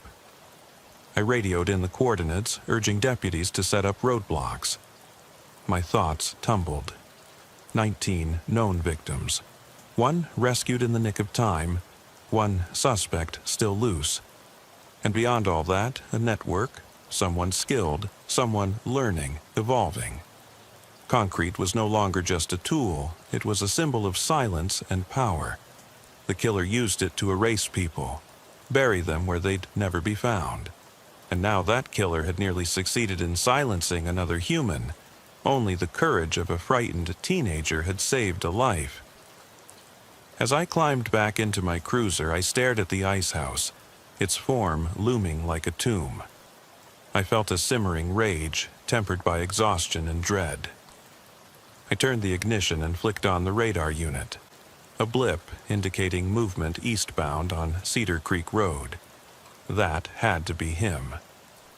I slammed the cruiser into gear, headlights carving through the night and tore down the road in pursuit. Red and blue reflections strobing across fields of dormant stalks. Every mile, the tension built, a knot tightening in my gut. I gripped the wheel, knuckles white, as the sounds of pursuit echoed. Sirens in the distance, radio chatter, tires screeching. I felt the county's breath hold tight, waiting for resolution. Yet, somewhere deep inside, I knew. The darkness in Sparrow County had grown too clever, too determined. Concrete might cover the evidence, but it couldn't smother the truth forever. And as I raced into that cold, silent night, I pledged to follow the truth wherever it led, no matter how deep or how dark. The pursuit led me along crooked county roads under a moonless sky so dark it felt like driving through an endless void. Dispatch relayed updates. The suspect's dark sedan had its tail light shot out and had careened off into a field near Cedar Creek Road. Deputies fanned out on foot, flashlights flickering like lost fireflies among the corn stubble. My cruiser roared past, tires kicking up gravel, headlight beams carving arcs of light through the fog that clung to the fields like a shroud. I cut through a utility lane between two corn paddocks, the tall stalks brushing my windows as if trying to warn me away. My radio buzzed.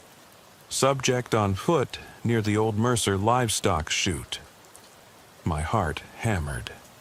That chute, an iron framework rusted to red, stood ghost-like against the horizon. I swerved onto the field access road and pulled up beside Conway, who had his shotgun leveled at the chute's base, crouched behind his cruiser. "There?" I hissed, pointing. He nodded. I turned on my flashlight and we crept forward, every sense straining. An unearthly silence pressed upon us. No crickets, no wind, nothing but the dull hum of our breath and the faint rustle of residual corn stalks. My boots sank slightly as I approached the chute. Moonlight found a smear of fresh concrete footprints heading into the darkness. "He dragged something," I whispered. I followed the prints a few feet until a burlap sack lay torn, straps undone, pills scattered, tiny white tablets stained with dirt.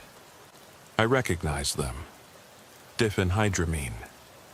The same mild sedative Egan used. I pressed my flashlight into the chute's shadow. Nothing. Every crevice felt like a trap. Then a muffled moan rose from behind stacked hay bales. I signaled Conway and we moved together, weapons raised. We found him crumpled beneath the iron bars. A man so thin his ribs pressed like piano keys into skin. A gash across his forehead oozed dark red. He tried to crawl away, arms shaking. I knelt beside him, flashlight in hand. His breaths were ragged, rasping. "Sheriff," he whispered, eyes wild, I just wanted to help my sister find out what happened to her friend." I recognized the heartbreak, the same fear I'd seen in Lisa Monroe and Emma Egan. "Stay with me," I said, scanning for any immediate threat. "Deputy, get EMTs here now. This man needs a hospital." Conway nodded, calling it in. The man's voice slurred as he tried to speak. I thought if I agreed to help, I could find her before he did it." I felt bile rise again. "Who did you help?" He shook his head, tears streaming. He called himself Harris, told me he'd lost his sister too, said we could bury her together here. He coughed. Then I saw the slab, knew it was wrong. I tried to stop, but he knocked me cold. He winced.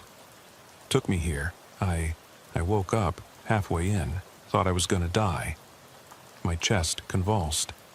I closed my eyes, then opened them on a world that, like him, gave no mercy. "Tell me everything you remember," I urged, voice gentle but firm. He lifted a trembling hand to point beyond the chute, toward a single-lane dirt track leading north. He had a cabin up there. He shivered. Said if we went there, we could get more supplies. I nodded. Go on. He closed his eyes, focusing. It's abandoned now. Looks like a hunting cabin, fields overgrown. Built on old farmland.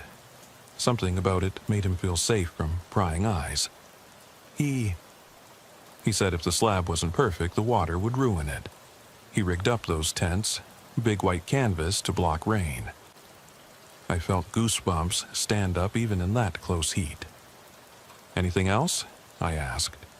He nodded, eyes fluttering. That cabin, it's by Birch Hollow, off Shard Road. He gasped, pain lacing his voice.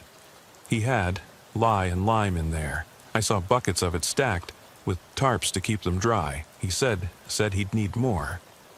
I swallowed hard. Lime and lye, chemicals used to dissolve evidence. He was planning not just to kill, but to erase bodies. If he succeeded, no one would ever find them. I checked my watch, 02:30 hours. The air felt too thin to breathe. You did good, I said quietly. Hold on. He nodded, eyes slipping shut, coughing weakly. Conway knelt beside me, supporting the man's head.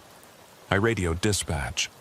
Possible cabin site at Birch Hollow off Shard Road. Send units now. K-9 teams, troopers, everyone. The radio buzzed. Copy that, Sheriff. I stood, thanking Conway. The man needed immediate medical attention at the hospital. I listened as the helicopters were scrambled for overhead support. I felt the gravity of the moment. This was the final thread unraveling an entire tapestry of horror. I edged away from the chute, pulled my coat tighter, and set off along the moonlit path toward Shard Road. The drive to Birch Hollow felt endless. Gravel turned to dirt, lined by dense forest whose silhouettes flickered like spirits beneath the night. I kept the cruiser's headlights dim to avoid spooking any animals, or the killer. My radio crackled with updates, troopers en route, K-9 units closing in, a state forensics bus rolling down Highway 52. I navigated a series of switchbacks until I reached a fork, a worn sign reading Birch Hollow, 2 miles. I followed the narrow lane, tires crunching over loose gravel, branches scraping the roof. Suddenly, up ahead, my beam caught a faint glow. A soft yellow light filtering through the trees. A solitary cabin stood clearing edge. Wooden siding grayed with age, a tin roof rimmed with mildew. The smoke curled from a tiny chimney, a clear sign of occupancy. I recognized the cabin immediately from the man's description. Shacks leaning to one side, windows boarded over, and a large canvas tarp stretching from roof eaves to the front posts, shielding the porch. The tarp flapped gently, stirring fear in my gut. I cut the cruiser's engine and killed the headlights, leaving only the faint glow from the cabin's interior light. I stepped out and signaled Deputy Ellis, who was flanking me on foot. I kept my flashlight low, using it only to trace the ground. He nodded, leveling his rifle. We crept forward until the clearing widened enough to fully reveal the cabin's face.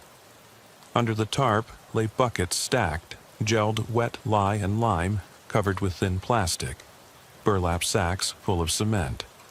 A makeshift mixing area stood to one side, a cement mixer half full of gray slurry, its motor silent. A long wooden plank led from the mixer to the front, ending at a patch of ground disturbed a few inches, fresh marks of human effort. I followed them to a small pit under the porch, already caked with gray sludge, edges still soft. I swallowed and took a step back. Ramirez, I whispered into the radio, using the state agent's name.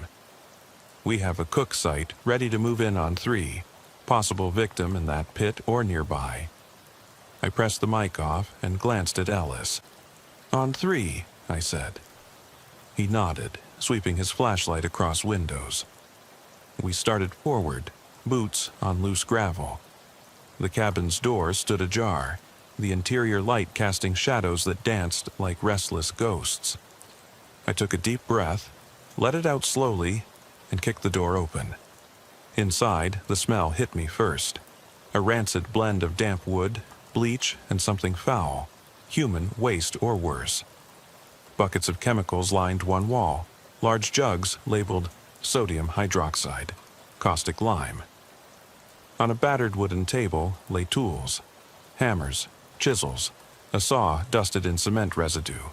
Under another tarp, I saw a canvas sheet soiled with mud. A scrawled message in dried blood spiked my heart. Erase the pain.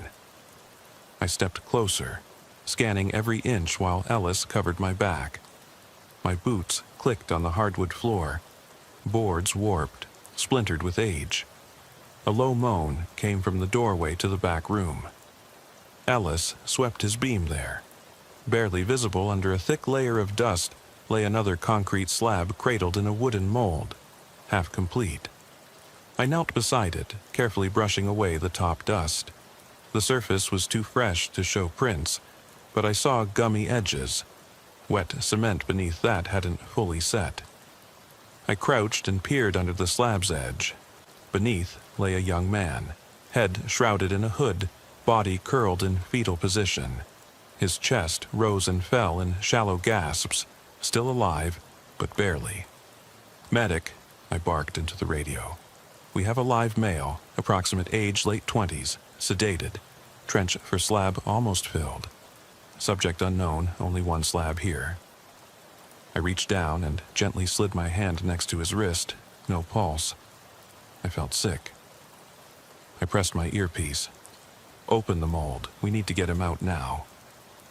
Ellis and I pried at the discarded wood supports while Ramirez's team formed a human chain, carrying the man out onto a blanket. Paramedics rushed him to the ambulance idling nearby, engines rumbling. I watched as they lifted him, stretcher deep, limp, indistinct under the swirling lights. I turned back to the deserted cabin. The realism of the scene grounded me. No ghosts, no spells, just a man nearly smothered by hate and planning. The sight of that half-finished slab drove a spike into my chest.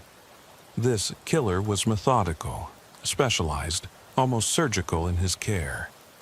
I realized, with every rising pulse of the Ambu helos, that if we'd arrived mere minutes later, I'd have been lifting a corpse the way we had Mary and the Mercer barn victim. Now, we had him alive. But who was he? Another stranger, bound by fear or forced compliance. I snapped photos for the forensics team, documenting the mixer, the buckets, the half-poured slab, the skeletal remains of tools on the table. Each object told me a fragment.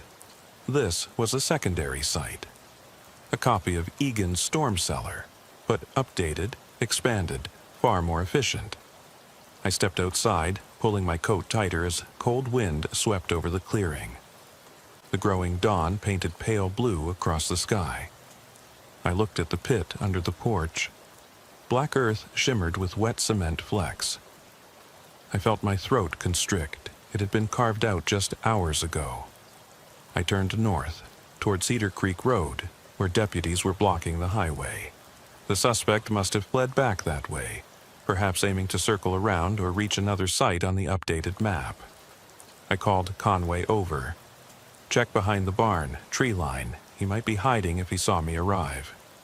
He nodded, disappearing into the underbrush. I watched as he slipped between trees, silent. I turned to the forensics lead, Agent Ramirez. "We need to search the immediate perimeter, within a quarter-mile radius. There could be evidence in the woods, tire tracks, footprints." He barked orders into his radio. "Field teams sweep north and west. K9 units pick up trace scents." I remained by the doorway, hand on my holster, scanning the tree line. I spotted a set of footprints leading from the cabin side door to the forest, a likely escape route. I memorized their direction. My radio crackled. Conway's voice. "Sheriff, I found tire tracks, fresh, heading into the trees. K9 is on the scent." I nodded. The chase wasn't over. I pulled my phone from my pocket and dialed dispatch. Set up closure on Cedar Creek Road. We have a suspect headed east toward the river crossing. Send spike strips to the bridge entrance. The dispatcher replied, "Copy that. Roadblock in place in 5 minutes." I clicked off and tucked the phone away. Overhead, dawn's first light broke through the treetops, revealing the forest's mire. Muddy, tangled, not friendly terrain. I stepped down from the porch and headed toward the tracks. My flashlight remained in hand, cutting arcs through the gloom. Each step felt deliberate, cautious, like walking into a trap. I noticed scratch marks on a tree.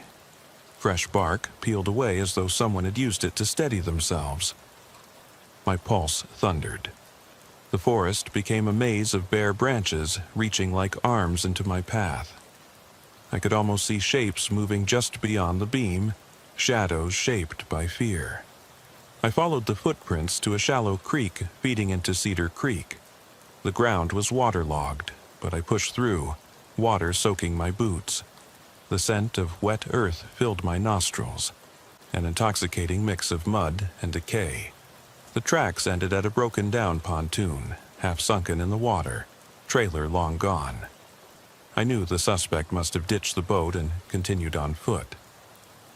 I called Ellis on the radio. "Possible river crossing here. Check opposite shore." He replied, "On it." I stood at the water's edge, watching ripples spread across the surface. Somewhere upstream, the creek's current was swift, and I knew crossing on foot would be treacherous.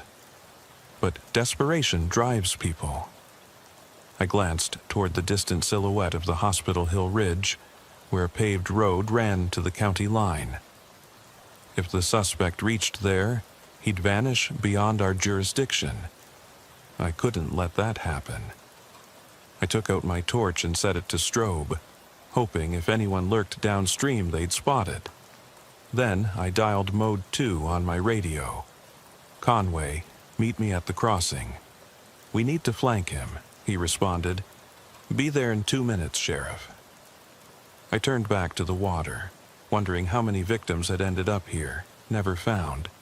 Their bodies carried downstream or hidden in muck. The thought made my stomach churn. Suddenly, a twig snapped behind me. I whirled, pistol raised. Fog lifted slightly, and I glimpsed a figure emerging, wet, hunched, eyes wild, hands stained with mud and cement residue. It was the suspect, a lanky man in his mid-30s, jaw clenched, breathing ragged. He looked at me, disbelief in his eyes. I didn't hesitate. "Drop the knife," I yelled, waving my pistol. He froze, then threw the small blade he held into the creek. "Please," he croaked. "I didn't mean to kill anyone. I was scared." He said if I didn't help, I'd be next. He collapsed to his knees, trembling. I holstered my weapon and offered him a gloved hand. "Stay where you are," I said. Conway arrived, gun drawn but lowered as he saw the suspect kneeling. "Sheriff?" he said quietly. I nodded. "Stand him up, cuff him." Conway did so, his hand steady on the man's wrist as he turned and lifted him to his feet. The suspect's eyes flicked back to the creek, despair in his gaze. "I just wanted to get out," he muttered, "out of that darkness." I watched him, thinking of the men and women whose lives he almost erased. "You helped cover up the deaths of 19 people," I said softly. "But you didn't finish one. That might save you." Deputies arrived and formed a line behind us. The suspect, handcuffed and shaking, limped toward the cruisers. I watched him board, head bowed, and I realized how close we'd come to another tragedy. The creek's water lapped at the bank, carrying wafer-thin debris, bits of torn burlap, tiny shards of concrete, like reminders that the horror had seeped into every echo of this place. I took a final look at the pontoon half submerged in water, rusting like a rotting tooth. Above, the sky brightened with the promise of sunrise, yet nothing about that new day felt hopeful. As deputies led the suspect away, I knelt at the water's edge, letting the cool current wash over my boots. I thought of the 19 lost souls, some discovered, one rescued, countless more considered dead in the eyes of neighbors and friends. Now, a handful of suspects would face justice, yet the memory of those victims, buried in concrete, lingered like a poison. I stood and brushed mud from my knees. The radio buzzed. "Sheriff, perimeter secure, no sign of other suspects." I nodded to Conway. "Take him in." He guided the suspect to a waiting cruiser. As they drove away, sirens muted by distance, I felt a flicker of relief and a weight that would never lift. I turned to see dawn's light pour across the meadow, illuminating the broken tree line and far-off barns. The county seemed to breathe again as life stirred, birds calling, wind rustling new leaves. But below the surface of that calm, I knew darkness festered still. Somewhere dry slabs of concrete waited for the next unsuspecting traveler. The price of complacency was too high. I reached into my coat for the disposable phone. Dead now, its battery spent. I pressed it gently into my palm, then dropped it into the creek. It skidded away in ripples, disappearing beneath murky water. Water smoothed over it, washing it toward the confluence with Cedar Creek. If someone found it downstream, they'd see nothing but a dead phone, no messages, no confessions. I turned and walked back to my cruiser, each footstep measured and heavy. I climbed in, feeling the leather seat cool against my fatigued body. I placed my hand on the wheel, knuckles white. The morning was bright and full of promise, but also of unanswered questions. 19 victims had a chance at dignity and death. One man had a chance to live, but the county's scars ran too deep to heal in one swoop of sunshine. I started the engine and headed back toward Hollowbrook, headlights picking out distant windmills turning slowly in the breeze. I flicked on the radio, static, then dispatch's voice. "Sheriff, all units clear. Suspect in custody, scene locked down."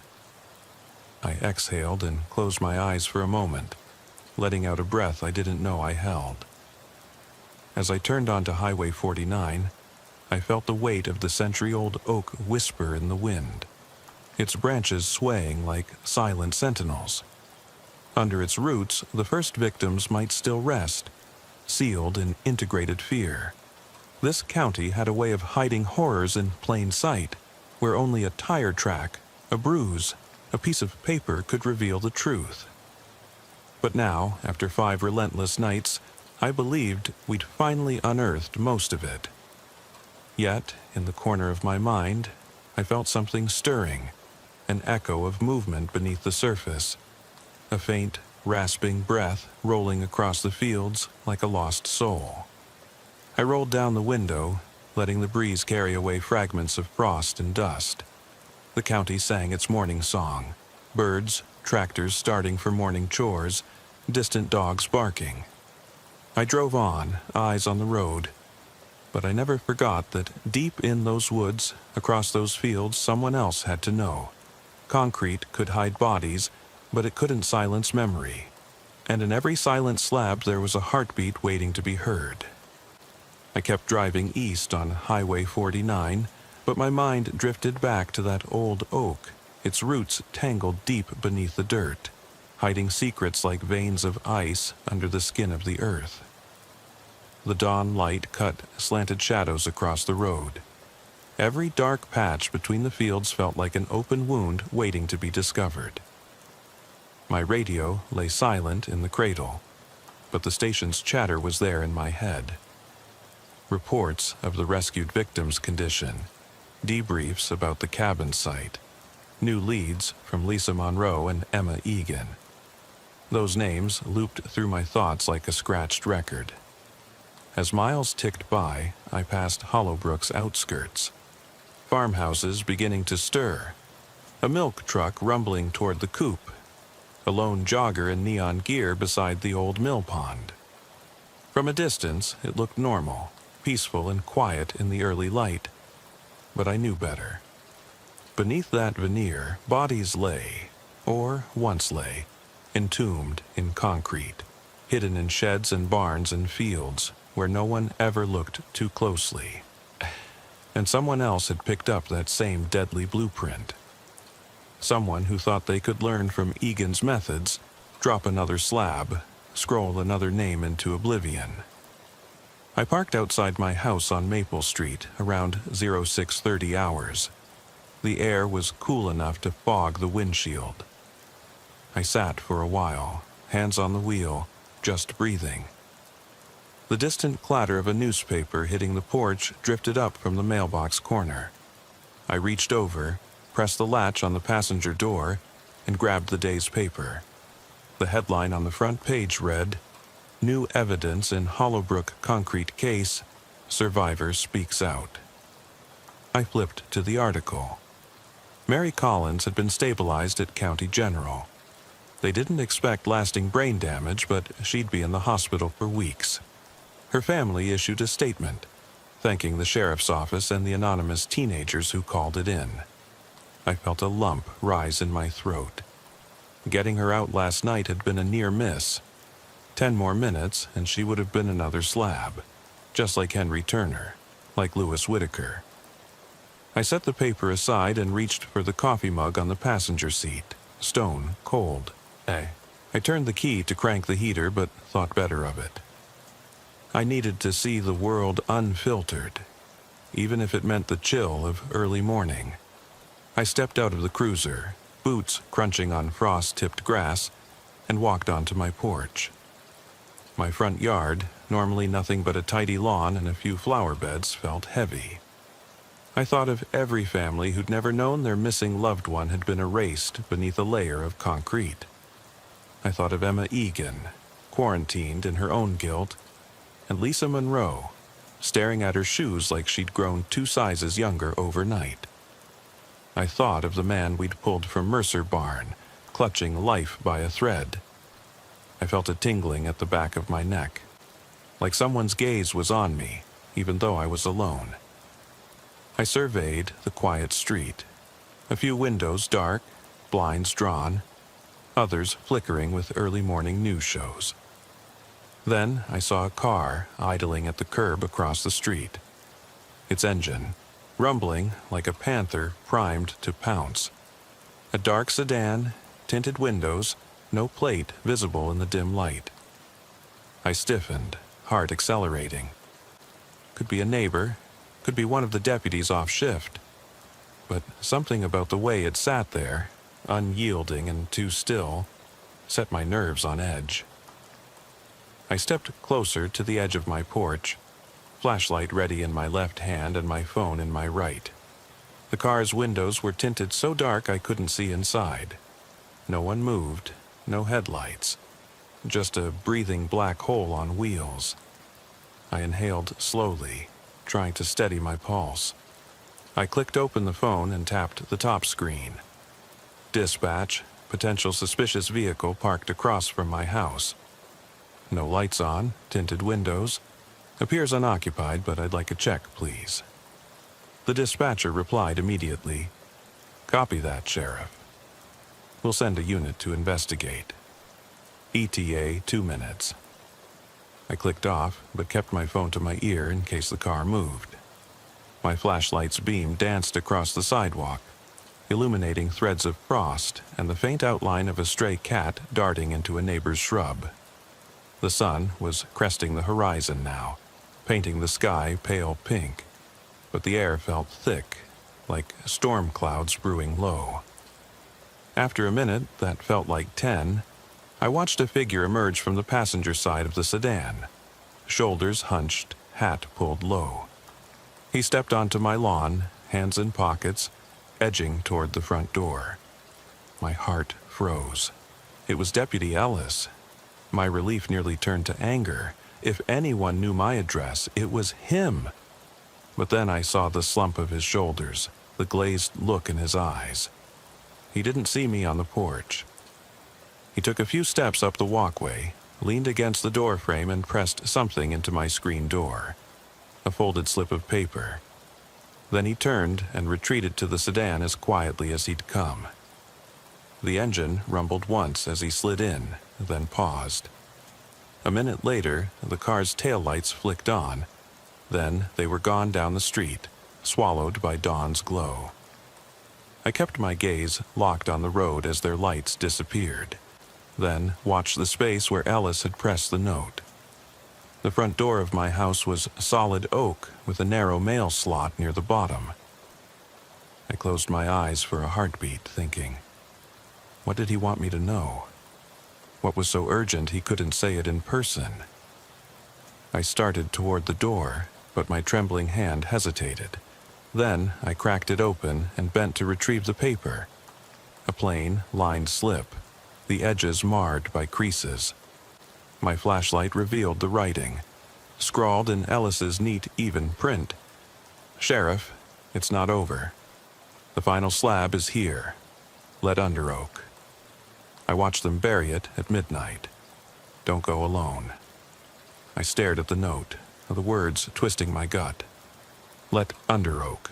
He meant that old oak tree outside town, the one just off Maplewood Estates Road, where the roots had first hidden the bodies. I felt cold seep into my bones. There was no coup de grace or photo this time, just a note, cold and direct, from someone I trusted enough to care, but also too scared to speak. Ellis had risked his safety to tell me this.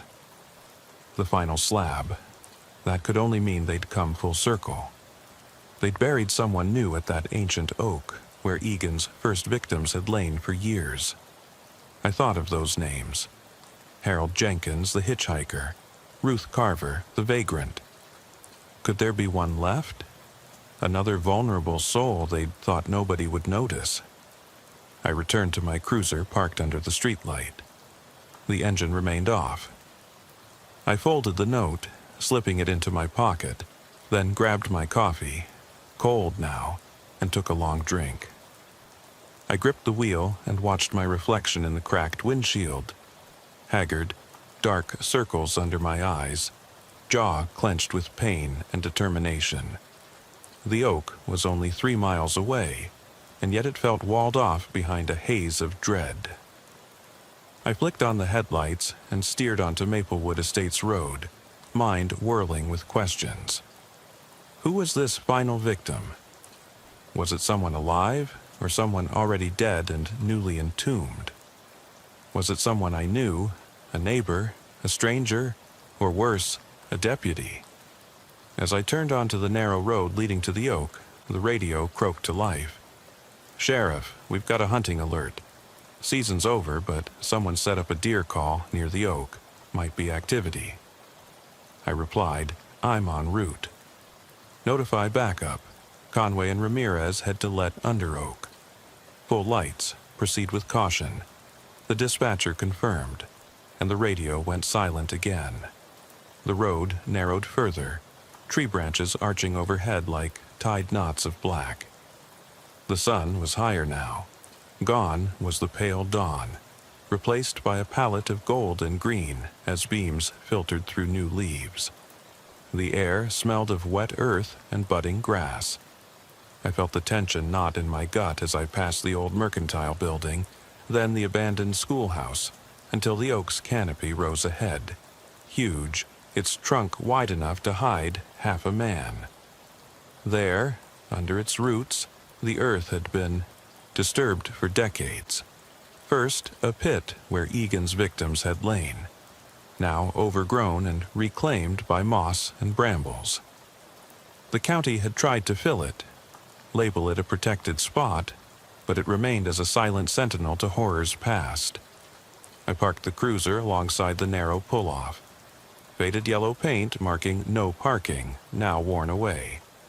My headlights hit the base of the oak, illuminating a ring of freshly turned dirt curling around its great trunk like a rotund collar.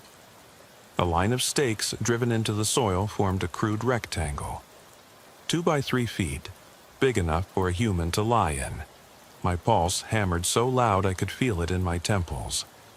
I grabbed my flashlight and revolver, moving toward the tree with slow steps. Each crunch of leaves under my boot felt like a drumbeat echoing in the stillness. The stakes gleamed where the morning light bounced off orange safety tape tied around them. In the center of the rectangle, the earth was loose and dark, pristine in contrast to the surrounding ground. I knelt and ran a gloved finger through the soil. The moisture felt wrong, too wet, too fresh. I turned my flashlight's beam upward, scanning for movement. I saw no one. My radio crackled. "Sheriff, backup is 5 minutes out. K9s are checking perimeter." I clicked the mic. "Hold position. No approach until I clear it." I returned the radio to its cradle, eyeing the pit. The disturbed dirt formed an inverted shadow under the oak, a silent promise of something terrible waiting to be exposed. I drew in a breath and signaled to Agent Ramirez, who'd just arrived. He joined me, rifle at the ready, breathing tight-nosed, eyes alert. I guided him to the edge of the rectangle. "Ramirez, we need to chip away at the top layer. Careful with forensics. Check for fresh cement residue." He nodded, crouching beside me, tools drawn. He tapped at the soil's edge, flicking away globs of damp earth, until we saw something hard, like wood. We pried upward, revealing a decayed plank, followed by a second. Underneath, a few more inches of soil pocketed the outline of something solid. My throat tightened. A sense of déjà vu crashed over me. Decades ago, that oak had swallowed souls. Now it cradled another. Ramirez called. "I see a slab." "It's there. Fresh concrete, not yet fully cured. We need trowels to carefully free it." I keyed the radio. "Bring the shovel kits, forensic team, and a crime scene truck." My mind raced with questions. Who had buried the final victim here? Someone smart enough to know the oak's history, someone wanting to finish what Egan started, or to cleanse the county of another life, believing it wouldn't matter. A moment later, Deputy Conway and K9 Officer Jenkins arrived, along with a crime scene technician dragging a bucket of trowels, brushes, evidence markers. The technician set to work, and I stepped back, feeling like I was watching a funeral unfold piece by piece. Ramirez tapped at a handful of mud around the slab's edge, flicking away 2 inches of wet cement. The smell of damp earth and curing cement stung my nose. I closed my eyes, remembering all the faces of victims we'd found. Silent mouths frozen in stone. Hopeless eyes turned to dust. Ramirez's voice crackled. "I need your boot print, Sheriff." "Step here, near the south edge." I knelt to place my foot on the cleared dirt, leaving my own print. Solid evidence that the sheriff had been here, that I'd witnessed the final secret being revealed. This was not just a crime scene. It was my county's soul laid bare. The technician called. "We have enough space to tag and remove." "Stand back." Ramirez and I backed away as the technician extended a slim, steel pry bar into the space between the slab and the earth. He tapped gently, splitting the bond between cement and soil. The slab, rectangular, roughly waist-high, shifted, cracked, and then rose, clamped by 2 technicians, carried onto a pair of wheelbarrows. Each heartbeat felt like a prayer as they set it on the grass beside the oak. We gathered around. The slab's surface was smooth, unblemished except for a single fingerprint stuck in the concrete. A partial print at the slab's edge where the hands must have clawed for release. I leaned in, breath catching. That fingerprint was alive enough to be raised, to tell a story if we could read it. Ramirez snapped a photo with his phone. "We got it. I'll send it to forensics now," he said. I advanced and eased my flashlight beam over the slab's surface. Just then, a hissing sound emanated from a crack in the wood frame. a faint rumble as though something inside struggled. I stroked my cheek, wary hands reaching for my gun until I realized it was the culprit. A nearly silent burst of gas, like the slab itself breathing. Then I saw movement.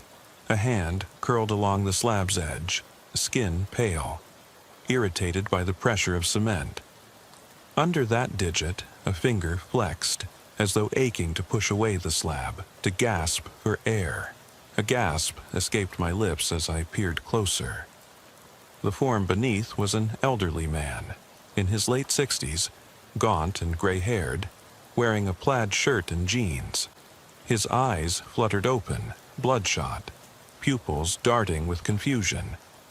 He attempted to slide upward, but the weight of the slab pinned him. My breath caught. I motioned to Conway. "Medic, now!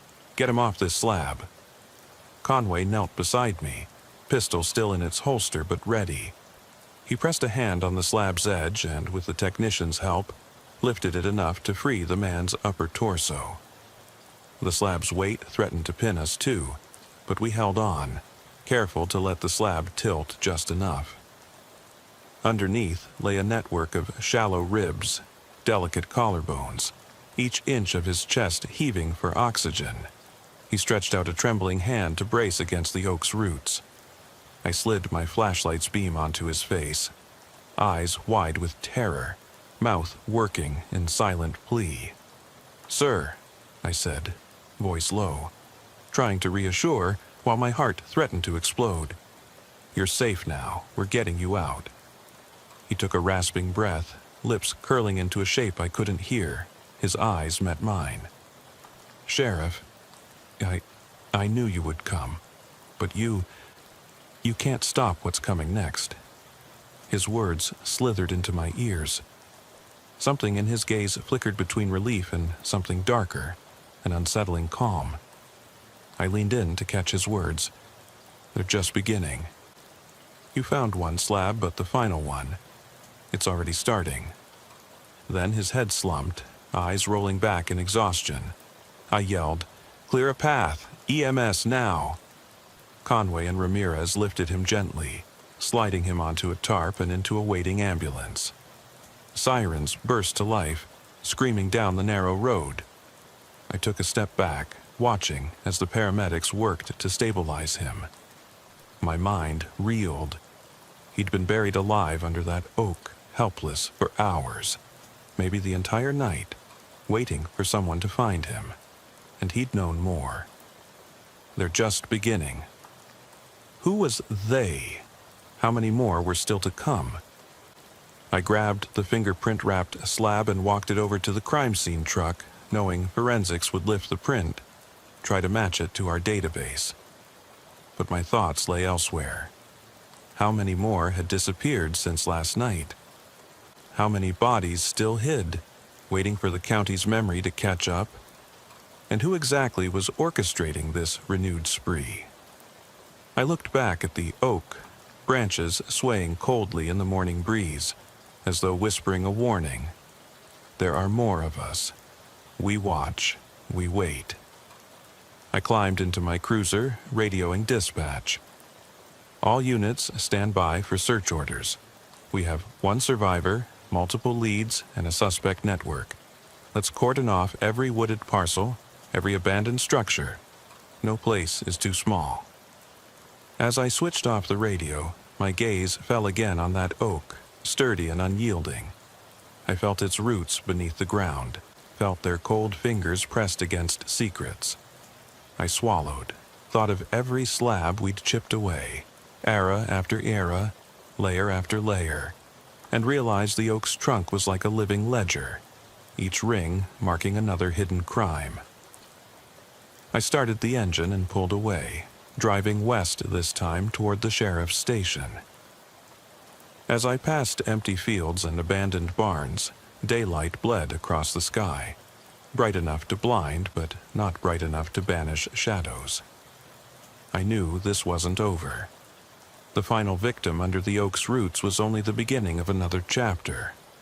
I didn't know who they were, if it was a lone copycat, a cult of misguided purists or a coalition of lost souls, but they were out there, sending a message that concrete couldn't hide them forever. I gripped the steering wheel as I crossed the crooked bridge over Crow Creek, watching the water swirl under the dawn's glow. Then I looked ahead. The courthouse building came into view, earnest and white, its windows reflecting the morning sun. I pulled into the parking lot, stepped out, and inhaled the smell of fresh coffee brewing inside the station. Inside, my deputy sergeant, Rivera, waited behind the front desk, face drawn, eyes hollow. "Sheriff," she said. "We got word from the hospital. The old man you rescued under the oak woke up and asked for you." I nodded. "I'll be there in a moment." I walked through the corridor that smelled of disinfectant and printer ink, down the hallway to the county hospital's critical care unit. The morning light filtered through vertical blinds, throwing shadowed lines on the linoleum floor. I pushed open the door to his room. White walls, a beeping monitor, the faint hum of ventilators. He lay on the bed, still connected to IVs, eyes closed but breathing steadily. I stepped closer, and his eyelids fluttered. "Sheriff," he croaked, weak and raspy. "Thank God." He managed a shuddering breath. I pulled a chair close and sat. "You're safe now," I said softly. He tried to speak again, throat rough. The oak, it was never just his, Agin's.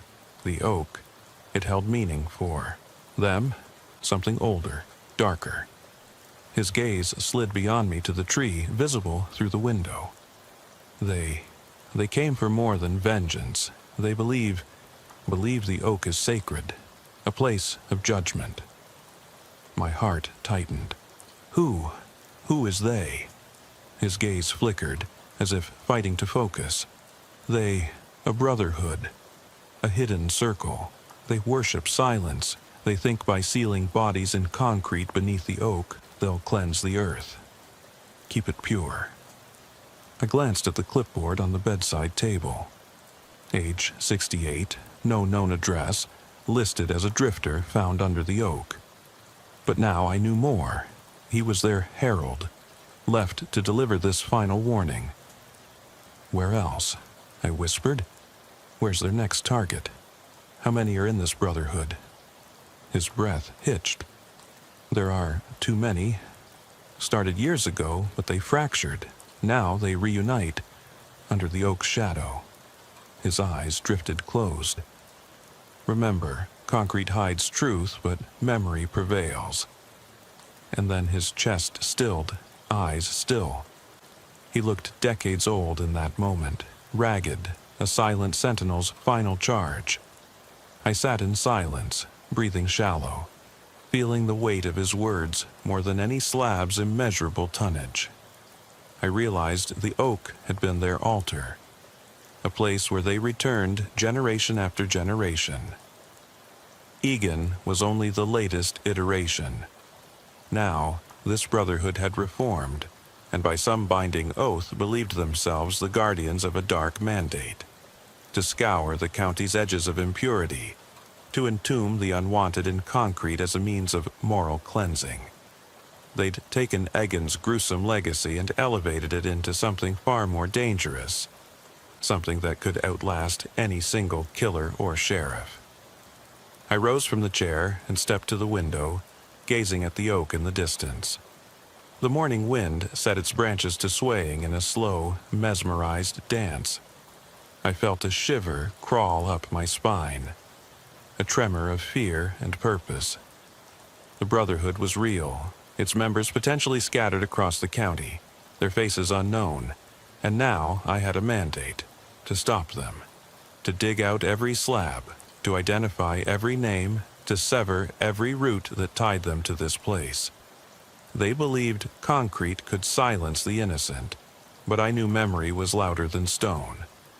I pulled the curtain closed, the room going dim once more. I needed to regroup, gather resources, confide in the governor's liaison, Call in every available detective, every K-9 handler, every forensic specialist. There was no time to waste, but one thought kept echoing. The oak was their refuge and their pulpit. If I wanted to stop this, I'd have to face the oak once more. This time, not as a lone deputy digging through slabs, but as a sheriff rallying a county to root out a hidden brotherhood of killers who believed in cleansing by concrete. As I left the room, I heard the distant rasp of the oak's leaves, like ancient voices rising in warning. I took a steadying breath and stepped into the corridor. The root of the problem lay under that giant tree. Soon, I would return to Let Under Oak, armed not just with shovels and trowels, but with every ounce of resolve I possessed. I would remind this brotherhood that memory, compassion, and justice were forces concrete could never silence. And as I walked back toward the station, I felt a flicker of something, for the first time since this nightmare began, a cold determination, a promise answering the echo from beneath the oak. Their terror would not endure beyond the dawn of truth. I was crawling along Maple Ridge Road in my cruiser, headlights slicing through the darkness, when the dispatcher finally connected the call. Deputy Reed, 217 hours. Caller says there's someone standing in the tree line behind her house. My knuckles tightened on the wheel. That voice was trembling. Older woman, lived alone on the edge of the county. I tapped the mic and said, "Copy that, I'm en route." The engine's hum felt louder than usual, echoing in the silence of my cabin. Out here, after midnight, the world shrinks to the stretch of blacktop under my tires and the distant glow of porch lights. Even the radio static sounds sharper in the thin air. I pulled onto the gravel drive at Abigail Carter's place and killed the engine. The cruiser's headlights illuminated her farmhouse's peeling white paint. She stood on the porch in a wool shawl, arms wrapped tight around herself, eyes fixed on the line where yard met forest. I opened the door, boots crunching on gravel. "Ma'am," I said, voice low so as not to spook her more. She glanced at me and nodded toward the woods. Her reflection in the window was ghostly. Pale skin, wide eyes. "He's right there," she whispered. "Been there since dusk." I kept my light on, flashed it at him. Nothing moved. I swallowed and shined my spotlight toward the pines. My pulse hammered as the beam cut through branches and dark. A tall figure, at least 6'5", stood at the edge of the tree line. It wore something dark, jacket or coat, but it blended into the trunks, as though made from the shadow itself. Its arms hung straight at its sides. For a moment, I thought it might move, but it never did. Not a twitch. I signaled to Abigail, "Stay on the porch, don't go inside, I'm going to check." She nodded, voice caught in her throat. I stepped off the porch, radio clipped to my belt, flashlight in my hand. The night air was cold, crisp with the scent of pine needles and damp earth. I clicked off the spotlight and crept toward the woods, every step measured. My heart beat in rhythm with each crunch of gravel. At about 100 yards, I cleared my throat and called out, "Sir, step forward and identify yourself." No answer. I raised the spotlight again. The figure still stood, head tilted slightly like it was listening. I took another step, lowering the beam. The wind rustled through the pines. My knuckles turned white on the flashlight grip. Then I heard it. A low thump, as if something heavy shifted behind leaves. I spiked the beam upward. The figure had leaned forward, at an angle that didn't look natural, tilting down toward me. I took a step back, lungs tightening, as if someone had flipped a switch inside me. The figure held that caught for a moment, then straightened and vanished into the darkness in a movement so swift I thought it was a trick of the light. No footsteps, no snapped twig, nothing except the faint sound of leaves brushing against bark. I swallowed hard and scanned the ground where it had stood. There, in the beam, was a perfect circle, roughly 3 feet across, bare earth, leaves swept away like someone had used a broom. No footprints, no signs of leaves thrown aside. Just that circle of naked dirt. My voice was low when I called in, "Dispatcher, I've got a suspicious trespasser." No visual now, but there's a circular clearing, no tracks. I'm going to back off and circle with backup. I eased backward, flashlight still trained on the circle, then turned and jogged back to Abigail's porch. She was pale, shaking as though I'd told her to run inside a burning building. "Did you see?" she asked. "Him? He just tilted like that." I nodded and said, "Backup's on the way. Stay right here. Do not go inside." She trembled, but stayed put. Sheriff Turner and Deputy Green arrived 15 minutes later, lights flashing. We formed a triangle, shining our beams into the forest. Nothing moved, but we found 2 more clearings as we fanned out. Each exactly 3 feet in diameter, exactly bare soil. The damp earth should have held footprints, but none appeared. Sheriff Turner radioed it in. 12:20, suspicious person. No footprints, multiple clearings. Possible prank or worse. I watched the sheriff's face, lined with concern. He told Green and me to secure the perimeter and check the house. We did. Abigail locked her doors and windows, refusing to go back inside until sunrise. Her eyes stayed on the tree line, as if expecting that watchful shape to reappear. I rode with Turner back to the station, radio silent except for static. The cruiser's heater whined as the temperature dipped. Turner finally said, "Reed, you seemed spooked out there. Think it's a prank?" I shook my head. Doesn't add up. No footprints, perfect circles, and those proportions weren't human. He sighed. "We'll do extra patrols. Maybe high school kids messing around." I nodded, but felt an uneasy weight settle in my gut. Something about the tilt, the way that shape held itself. It didn't feel human, and those bare circles lingered behind me like chalk outlines. 3 nights later, the Thompsons up on Cedar Hollow Road called in. 12 miles north of Carter's place, same time after sunset. Father, mother, 2 kids claimed they'd seen it since dusk. Same tall figure, same posture, same refusal to move even when they honked their horn. By the time I arrived, it was past midnight. The driveway was long, lined with cornfields. I parked under the single street lamp near their front yard. Mr. Thompson stood beside his truck, hand over his heart, staring down the rows.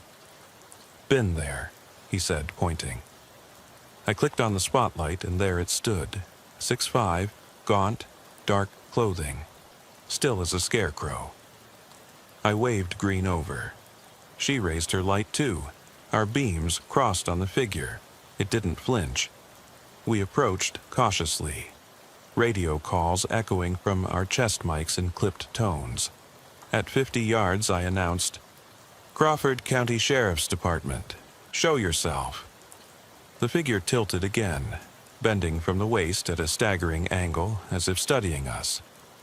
Then, in one smooth motion, it dissolved into the night, vanishing into brush without making a sound. We rushed forward, flashlight sweeping. There, again, a circle of bare soil. No footprints, no broken twigs, nothing. Just a hollow patch under the stars. The Thompsons bundled together behind the porch. Mrs. Thompson whispered, "Is it real?" I knelt by the clearing, brushing my gloved fingertips over the dirt. It felt cool, damp, like fresh rain. I looked at the horizon, no more figures. I stood and told them, "We're staying for a while." Green and I set up a perimeter, marking locations with streamers and taking soil samples. Back at the station in the morning, I filed a report. Suspected trespasser. No evidence of human entry except initial observation. Circle of bare earth, no tracks, no capture. Over the next 2 weeks, 11 more calls came in from every corner of Alderwood County, each describing the same uncanny figure. Unnaturally tall, impossibly thin, never stepping a foot forward or back, just standing like a statue. Deputies would show up, see the watcher in the tree line or at the edge of a pasture, and by the time they got close, it vanished, leaving that strange circle. We began mapping each sighting. Plotting them on the county grid revealed a rough clockwise pattern, like someone walking the perimeter of our towns. Ridgewood, Maplehurst, Pine Grove, Dryland, Millwood. The calls made a wide circuit. Local radio labeled it the Alderwood Watcher. Social media blew up with theories. Escaped mental patient, local kid in a scarecrow costume. Even references to horror stories about a tall man who stalked rural roads. But none of it fit. No sightings of this person during the day, no costume or footprints to be found. Just bare circles, empty fields, and terrified callers. Then, late November, came the first death. Abigail Carter was found in her bed. Windows closed, doors locked from the inside. Sheriff Turner and I found her slumped over in a chair by the nightstand. No signs of forced entry, no struggle, no weapon. The coroner said cardiac arrest. She was 89, had a weak heart. But on her bedside table, someone, or something, had arranged buttons, coins, pebbles into a ring, exactly like the circle in the woods. Sheriff Turner brushed it aside as older lady's superstition. But I couldn't shake it. I'd seen that pattern before. And how did she have time if her heart gave out? I stared at those items under the yellow porch light leaking through the curtains. It felt like a message, something ancient and angry. In early December, 2 more calls came in, each followed by a death. Mr. McGill on Pine Grove Road, 75 years old, had reported a watcher sighting 2 nights before.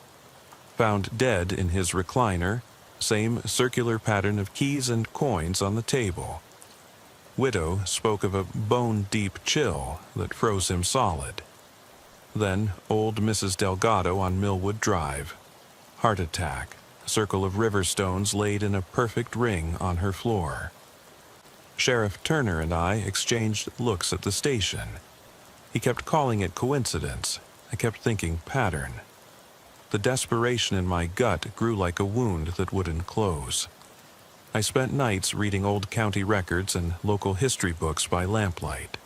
I'd check maps, trace the circles on our grid, and dig up mentions of native burial grounds. Stillwater tribe, unmarked graves, land cleared long ago. Every assistant district attorney's office document from the 1800s had hints of sacred mounds buried beneath farm fields. I cross-referenced those with our investigation map. The alignment was sickening. Each sighting hovered just beyond the old Stillwater mounds, where settlers quietly built barns over sacred ground. I called Dr. Moore, the state's behavioral specialist. He suggested mass hysteria, fear spreading from one call to the next.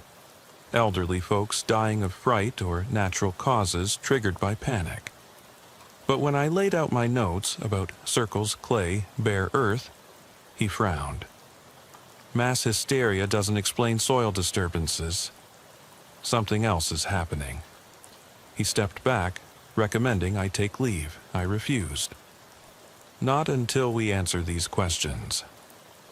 On December 13th, I sat alone in the locked briefing room at 2 a.m., maps taped to the wall, markers scrawled with sighting dates. The spiral pattern of the watcher's route wrapped tighter around the county seat, Dryland. If this held, next sightings would be near my home in Millwood, 2 miles from the courthouse. My phone buzzed. Sheriff Turner. "You need rest, son." Back off. I typed, Not until I know why they're dying. And hit send. My fingers trembled. I stared at those maps, tracing the spiral like a tunnel closing in. After midnight on December 14th, I woke to a squeal of tires outside home, but no siren. Drew back the curtains and saw nothing, just the empty street. I crept to my window. Down the block, along the white picket fence, stood him, the watcher, face hidden in shadow. I dropped to my knees. He stood motionless, head turned as if listening for me. I clenched my teeth, heart tattooing my ribs. My radio lay on the counter, still powered on. I keyed it without thinking. Turner, 3:17 hours. He's here, near my house. Static flooded the speaker. I whispered, I'm coming out. I grabbed my service weapon and jacket, leaving the front door ajar. I stepped outside in socks, footsteps silent on the cool pavement. He didn't nod, didn't blink, just watched, as if I'd interrupted his patrol. I reached the yard's edge, chest tightening. The moon cast a pale glare, illuminating his long frame. I raised my flashlight. His arms swayed slightly, not humanly plausible. My legs shook. Why are you here? I demanded. He tilted forward, hips bending, weight shifted onto oddly long legs. In one blur, he vanished into the trees. I rushed forward, flashlight beam dancing over underbrush. There, on the grass, was another circle, larger this time, 30 feet across. Naked dirt ringed by gray ash and a thin scattering of clay. I knelt, prying a few grains of ash between my fingers. It smelled like burned pine, mixed with dust. I snapped pictures and texted more. Soil sample, ash plus clay. Spirals reached my yard. Next, dryland. I knew then I couldn't stay. I packed a bag in the dark, left my uniform on the bed, grabbed my car keys and slipped out without waking my wife. I stopped by the station, dropped off. My badge in the chief's box with a note, investigating, will return. My cruiser waited at the edge of town, lights off. I drove south, feeling the weight of every mile. Behind me, Millwood slept as the watcher's circle grew. By March, I'd send my resignation letter from a motel 30 miles away. The spiral never stopped tightening, and every map I drew gave me nightmares. But I never stopped tracking. Every night I filled a notepad with coordinates, soil tests, and dates.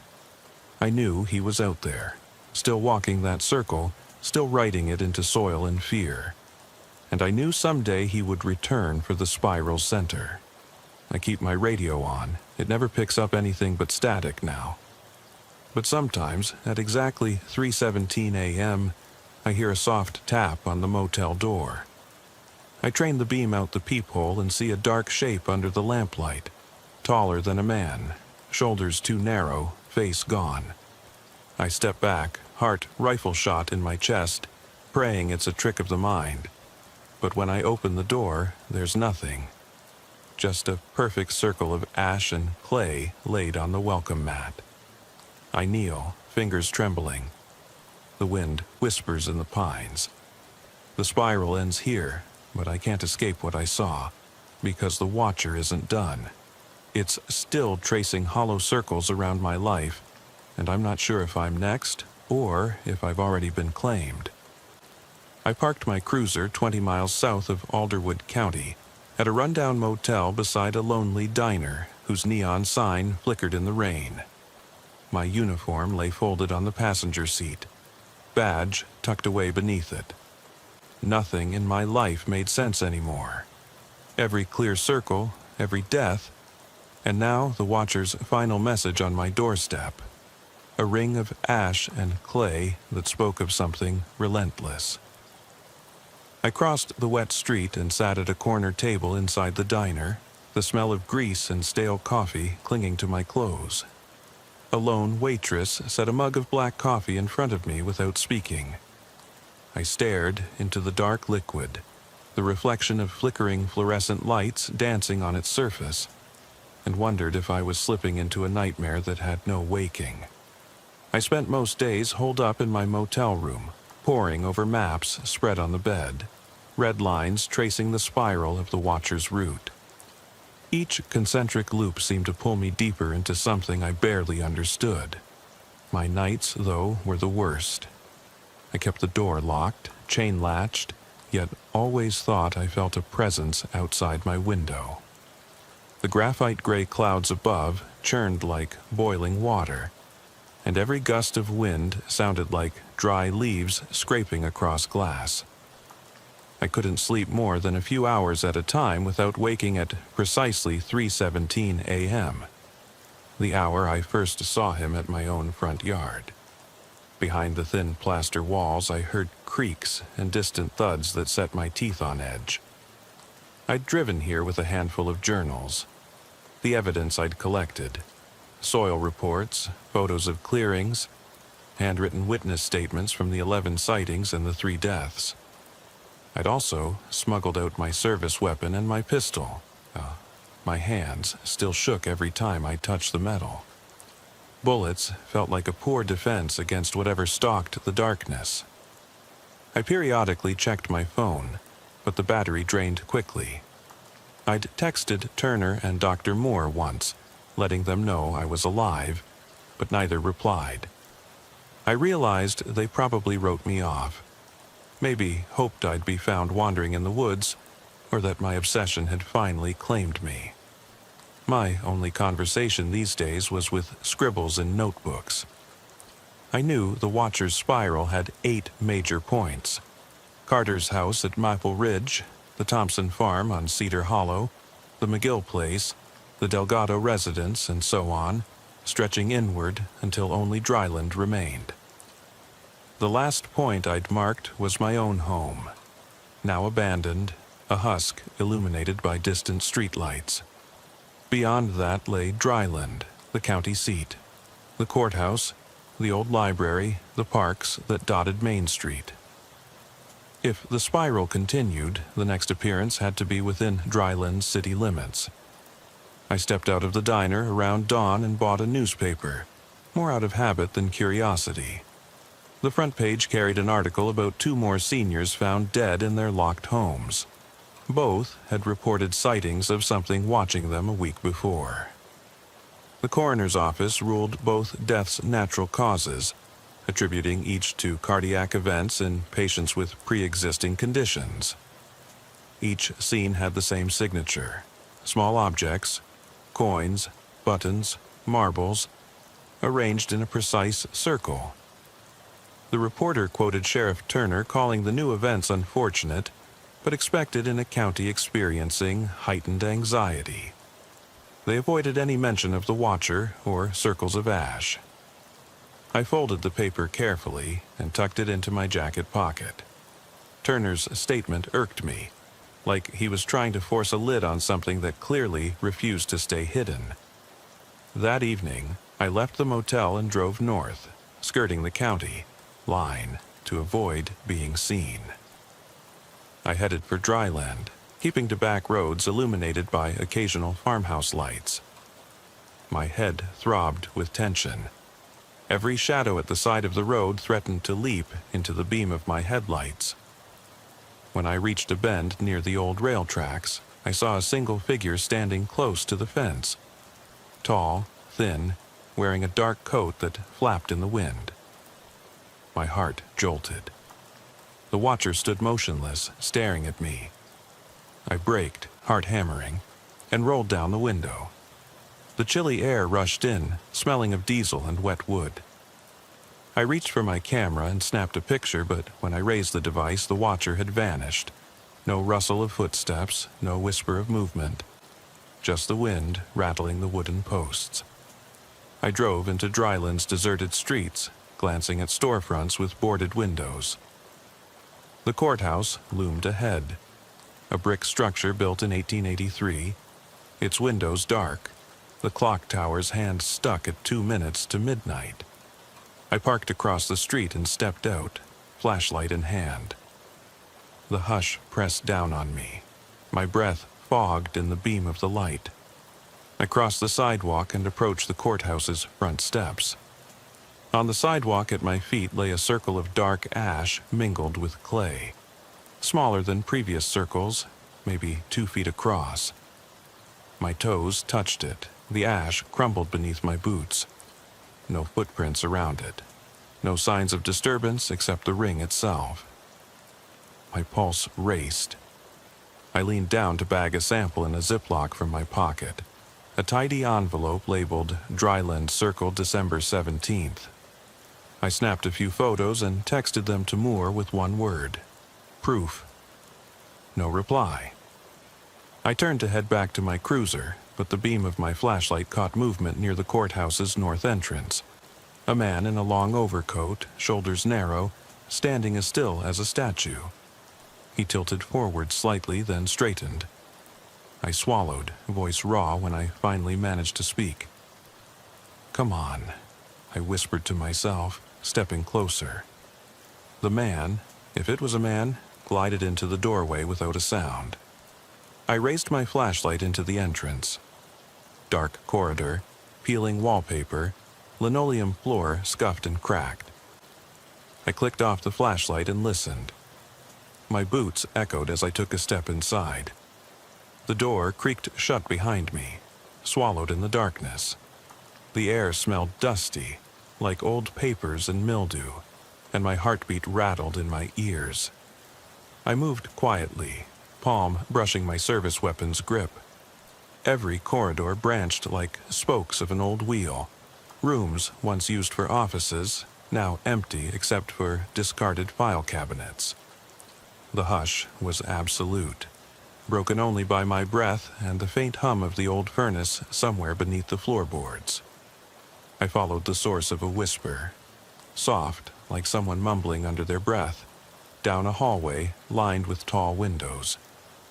The faint glow of the streetlight outside filtered through grimy glass, casting long rectangles of pale light on the walls. I crawled past open doors, each room darker than the last. I stopped at door 12, an old clerk's office. Inside, someone had scrawled a circle on the floor in ash. The center of it held a single, curled photograph, a faded picture of the Stillwater tribe's council under a great oak tree, circa 1852. I knelt and picked it up delicately. A group of native elders, dressed in traditional clothing, standing around a ceremonial fire. On the back, scrawled in pen, "They never rest." The hair on my neck prickled. I stuffed the photo into my pocket and slammed the door, nearly stumbling back into the hallway. I retraced my steps, guided by the glow of my flashlight, desperate to leave. When I reached the main entrance, I flicked the switch, no light. I cursed and yanked on the doorknob. Locked. The door didn't budge. The hush closed in, heavy as wet wool. I heard something at the other end of the corridor, a soft scraping, like fingernails against plaster. I froze, breathing ragged. My flashlight sputtered as I trained it on the far hallway, nothing but darkness and peeling wallpaper. Then a figure emerged from the shadows. Tall, too narrow shoulders, arms hanging long. It tilted, head cocked at an inhuman angle. The beam illuminated its face for a second. Empty sockets where eyes should be, mouth a darkness that seemed to swallow what little light remained. I stumbled back, the photo slipping from my grasp and fluttering like a bird's wing to the floor. The watcher drifted closer, each step silent, constellating layers of dread in my chest. My firearm felt suddenly inadequate. Without thinking, I dove to the side and pressed myself against the wall, heart pounding like a sledgehammer. The watcher paused, then lifted an arm in a gesture, one finger pointing toward the floor. I dared a glance.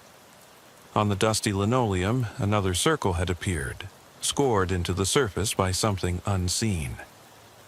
Inside that circle lay a scattering of burnt clay mixed with ash, the same mixture I'd seen at every sighting. I wanted to scream, wanted to turn and run, yet my legs refused.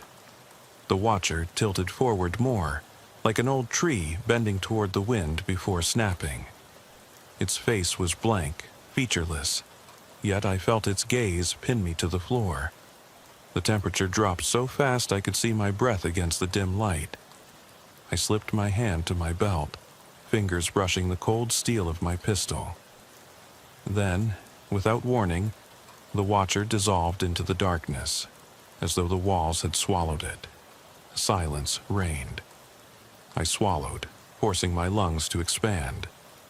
I backed up until I felt the wall against my spine, then kicked the door twice. It gave way with a groan, and I sprinted into the night, adrenaline shredding every thought. I didn't look back. The rain had started again, fat drops splattering on my face. I burst onto the cracked steps, not slowing until I reached my cruiser. I didn't stop to lock doors or worry about leaving evidence behind. I turned the key, and the engine roared to life. As I peeled away, the courthouse loomed behind me. Windows dark, doors standing open, the threshold where the watcher had returned. That night, I drove to the county line and pulled into an abandoned gas station. The pumps were rusted, the roof sagged, and a single flickering lamp hung overhead. I stepped out, soaked, and lit a cigarette. The acrid smoke filled my lungs as I stared at a hand-drawn map pinned by a nail to the gas station's notice board. Someone's second-hand chart of the watcher's spiral, scribbled in shaky pen. I pressed my fingertip to the center of the spiral, Dryland Courthouse. Surrounding it, broken circles marking every sighting. Around that, a jagged, half-finished circle reaching toward the city's outskirts, a location marked Next. My throat tightened. I needed answers, but each step closer only pulled me deeper into a darkness that might never end. The wind picked up, whipping rain across my face. I dropped the cigarette and crushed it under my boot. I closed my eyes and whispered to the night, "I'm coming for you." No reply, just the distant rumble of thunder and the hum of my engine. I climbed back into the cruiser and headed south, leaving the spiral center behind me for now. I drove south until the rain eased into a mist, wipers dragging across the windshield in slow, stuttering sweeps. Every muscle in my body screamed for rest, but sleep was impossible. I kept glancing at the rearview mirror, convinced the watcher might stand on the shoulder behind me, cloaked in the gloom. But there was only a blur of headlights and the smeared tunnel of wet road. I passed a sign for the next township, Pine Farms, where I decided to hole up in a cheap motel for the night. I needed a plan for reaching that next circle on the spiral without looking like another scared county deputy chasing ghosts. By the time I pulled into the deserted lot, the mist had thickened into a low-hanging fog that clung to the ground. My headlights cut two pale cones through the haze. The motel office was closed. A note taped to the glass read, "Late arrivals. Take room key from lockbox. Call 555-8912 to register." I dialed with trembling fingers. A muffled voice answered, "Room 14, $45. I punched in the code, grabbed my bag from the back seat, and headed up the narrow sidewalk, doors of rooms lining both sides like anonymous eyes in the gloom. Room 14's door squeaked when I opened it, revealing a single bed, a stained carpet, and a tiny TV perched on a scarred dresser. The remote was missing batteries. I flicked on the bedside lamp. A single bulb sputtered to life, casting yellow shadows on peeling wallpaper. I placed my notebook and camera on the nightstand and removed my wet jacket. I stripped off my shirt and jeans, leaving them crumpled on the floor. I stared at the blank TV screen. My hands shook as I poured water from the tap into the coffee pot. Instant coffee was all they offered. I let the water boil, the sound echoing off the bathroom walls until it went silent. I stirred the powder into a chipped mug and sipped, the bitterness biting at my tongue but grounding me somewhere in the present. I spread out the latest map across the bed. A bumpy spiral wound from dryland into the heart of Pine Farms, then out toward the next county line. I traced each sighting point with my fingertip, pausing at the newest location marked 10 nights ago, a farmhouse on Elmwood Road, but the owner never reported anything.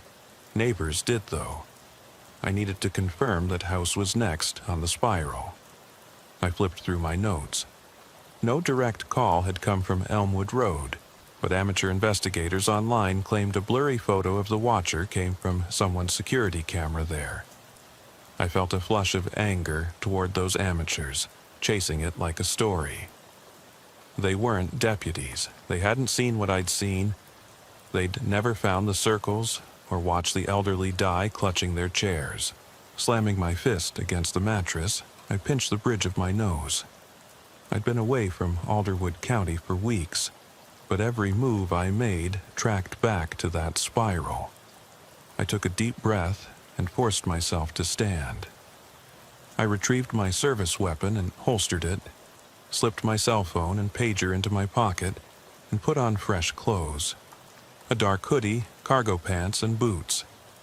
I picked up my flashlight and camera, then exited the room, clicking the deadbolt behind me. The hallway was silent except for the hum of a faulty HVAC vent. I moved quietly to my car, avoiding a loose floorboard that creaked if stepped on. I sat inside, engine off, and stared at the motel's empty lot. In the haze beyond the parking lights, distant headlights illuminated a sign that read, "Vacancy," in flickering red. After a moment, I started the engine and backed onto the road. It was past midnight. The coordinates on my phone led me west along Route 47, then north onto a narrow dirt road marked Elmwood. The sign had fallen down. I nearly missed it. I turned east onto a rutted path between two fields of knee-high corn, the stalks rustling in a wind that smelled faintly of fertilizer and old rain. My headlights revealed nothing but rows of dark leaves. The GPS marker blinked. Point 12 of 15, Elmwood property. I slowed to a crawl and pointed my flashlight into the stalks. My radio hummed low, siren off, emergency lights off. I didn't want to scare off any potential evidence. I parked near the edge of the cornfield and flicked off the lights. The night swallowed the cruiser's silhouette. I stepped out and felt the ground sink slightly under my boots. Mud mixed with corn husks.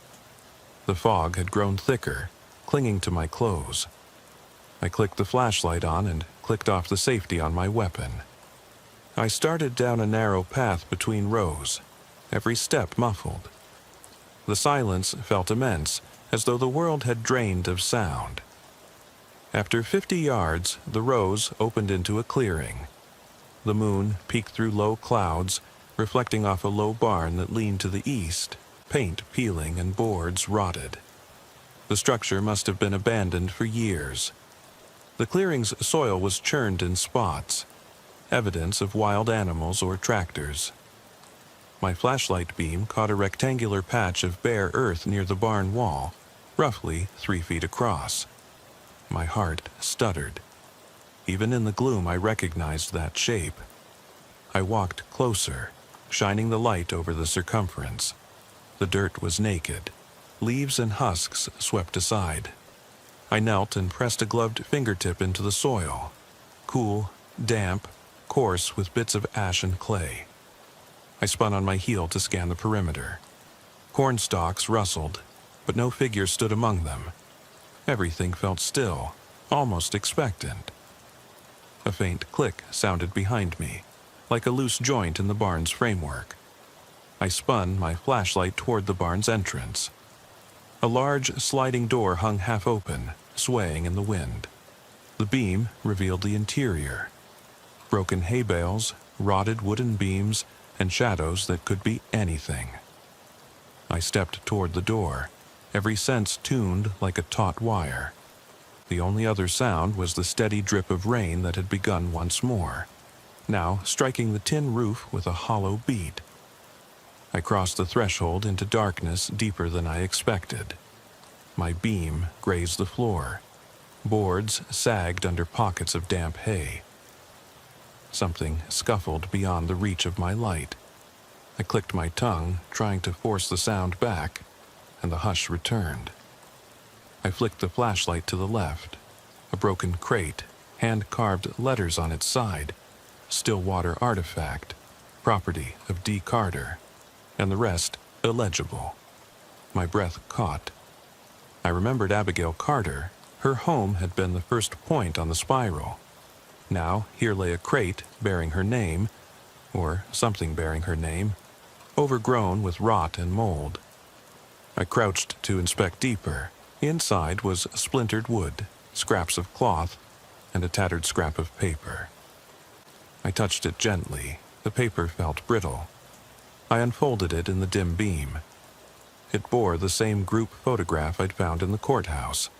A Stillwater council team standing around a small fire in front of a great oak. In the margins, a childlike scrawl. They rise to complete the circle. My heart slammed. I pocketed the scrap and stood, wiping moisture from my fingertips. At that moment, a rustle echoed from above, inside the rafters. I tilted my light upward to catch a silhouette perched on a beam, long, narrow shoulders, no face visible in the darkness. Instinct took over. I raised my weapon and fired, the report roaring like thunder inside the barn. Wood splintered. I raced outside, heart pounding so fiercely I nearly collapsed. The cornfield line shook as something large slipped into the stalks. I fired again into the darkness. My vision reeled with each recoil.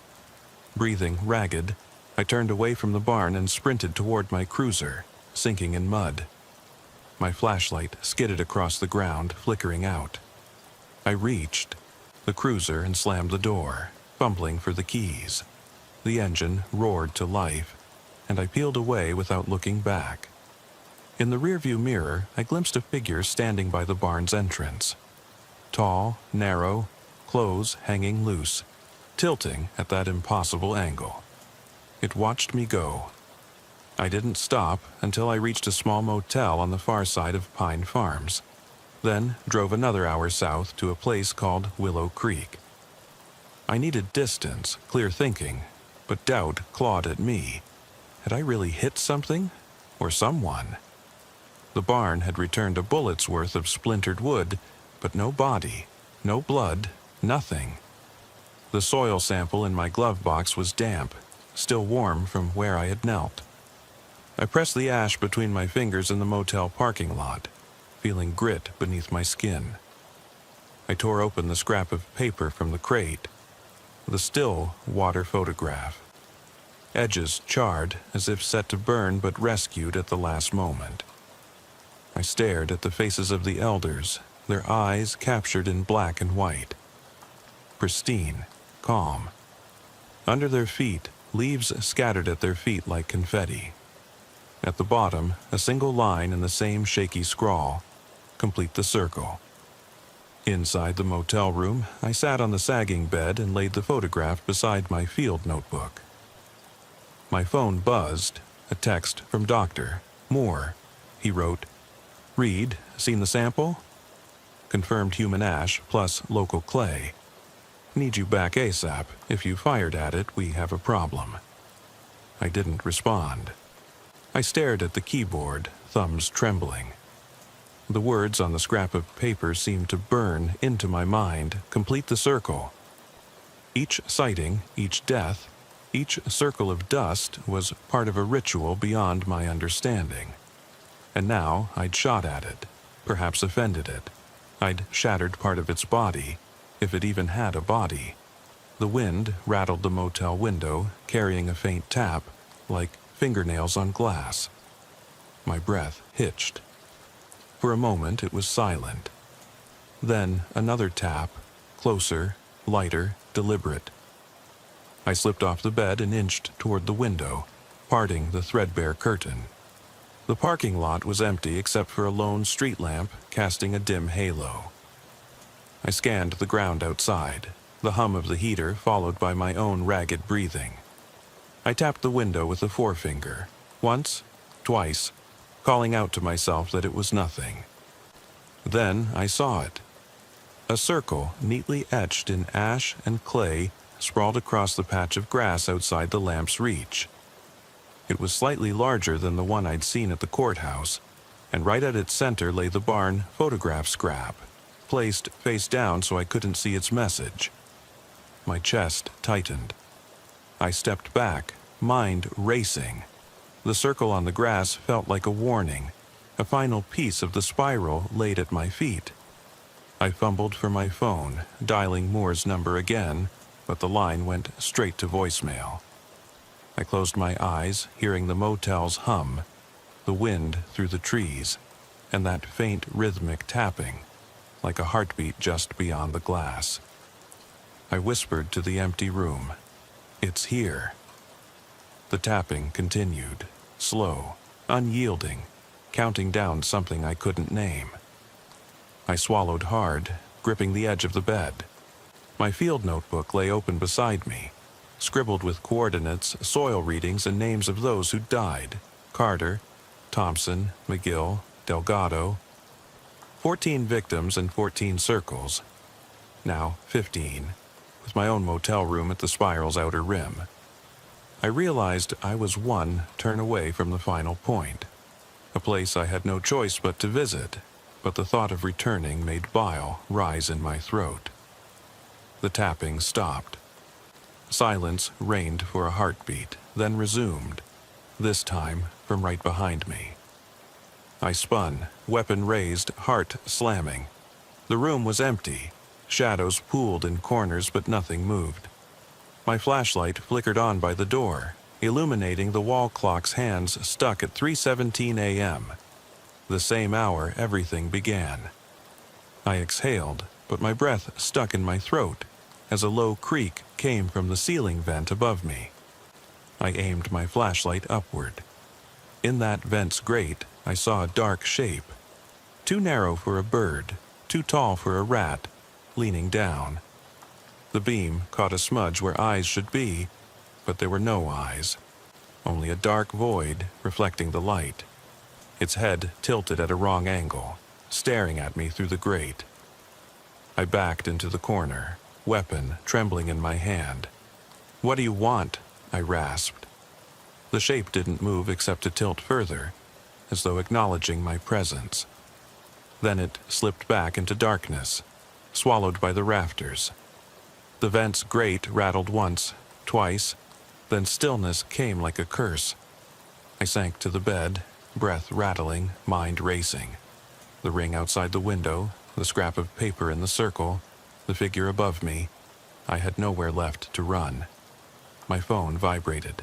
Moore's text. "Reed, we need to talk. Now." I stared at it, unable to respond. The tapping began again on the glass, slower this time, deliberate. One tap, pause, tap, pause, tap. I pressed my ear to the wall, listening. My heart pounded so fiercely I expected it to burst. 1, 2, 3, a final, echoing tap, and then nothing. The room plunged into silence, but I knew it wasn't over. I slid off the bed and grabbed my coat, stepping toward the open window. Rain had loosened, leaving the grass slick. I knelt and scraped a handful of ash from the circle. It felt alive, warm, pulsing under my fingertips. I stared at the scrap of paper at its center but dared not pick it up. My phone buzzed again. "Reed, if you see this, call me." I crumpled the phone in my hand and walked outside into the mist. At the edge of the motel parking lot stood one last figure in the fog. Taller than the neon sign, shoulders too narrow, face hidden beneath a hood. It tilted forward, watched me with that hollow gaze. I raised my flashlight, but the beam faltered before reaching it. I shouted, "What do you want from me?" The mist swallowed my voice. The figure stepped forward, no sound but the pulse of the ash under my boot. In that moment I understood. The spiral never ends. It converges only to break you. The figure lifted one pale, shadowy hand and pointed toward the horizon, where the faint outlines of no man's land awaited. Land I'd never name, but felt I had to cross. I stepped back, heart pounding, and the figure vanished, swallowed by the fog. In its place lay a single, fresh circle, larger than all the others, spanning nearly 8 feet, etched in dark ash and clay. At its center rested my service badge, tarnished but unmistakable. Deputy Daniel Reed. My breath caught. I bent to retrieve it, pressing it into my palm.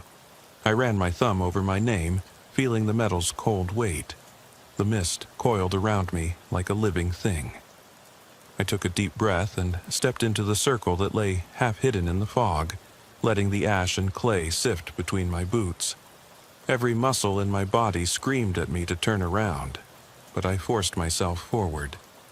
My flashlight cast a narrow beam that trembled with each step.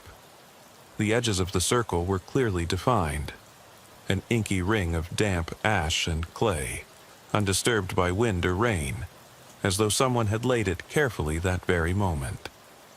I felt the weight of my badge pressing into my thigh pocket, and I couldn't help noticing how small and fragile it felt now, like a token from a life I would never reclaim. Behind me, the motel's neon vacancy sign had died, and in its place only the fog remained, swirling with secrets. The circle spanned almost 8 feet across.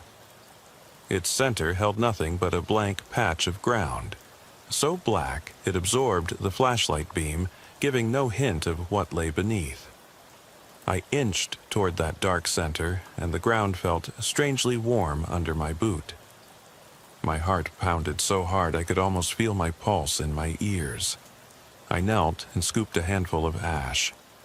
It felt finer than any dirt I'd ever touched, less like burned wood and more like something ground from bones. I rubbed it between 2 fingers, tasting the dust's cold grit, and realized it carried an acrid tang that reminded me of old cremation urns I'd seen in state mortuaries.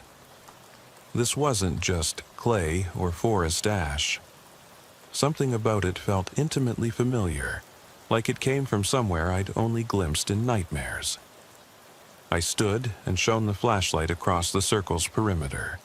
The fog formed a shifting wall that glowed faintly in the beam, tracing the circle's outline in silver. Beyond that, nothing. No trees, no motel, only the hush of damp air. I clicked off the flashlight and let my eyes adjust, staring into the heart of the circle. The darkness there seemed absolute, an absence that resisted being illuminated. And then I heard it, soft at first, like a whisper carried on the wind but growing louder. Footsteps, careful and deliberate, coming from somewhere within the circle. I felt the volume of the fog tighten around me, funneling the sound. My breath caught in my throat, and my grip on my pistol tightened so hard my knuckles turned white. I tried to swallow, but my throat felt clogged. The footsteps stopped. Now only my breathing filled the silence. I raised my flashlight again, circling its beam slowly from left to right. At the far edge of the circle, something shifted, a shape solidifying out of the mist. It stood hunched and narrow, limbs too long, clothing dark as spilled ink. For a moment I thought it was the watcher, and I braced myself to fire, but then the shape blinked. A face emerging from the fog with hollow eye sockets and lips etched in a silent scream. Something in that face made me stagger backward. I tripped over my own feet, catching myself on the damp ground, pistol clattering to the earth. My flashlight skidded across the ash, illuminating a line of meticulously placed river stones that led from the edge of the circle to the center, diagonal across the path I'd taken in. Someone, or something, had arranged them with care. The stones were slick with ash, each one smoothed by time, as though dragged, from a riverbank and laid here to mark this very place. My stomach churned at the thought. I was standing on a path someone, something, had created for me. The shape at the circle's edge moved with a jerk, tilting its head at a wrong angle. Its body looked like a suit that had been stretched over an invisible frame of bones.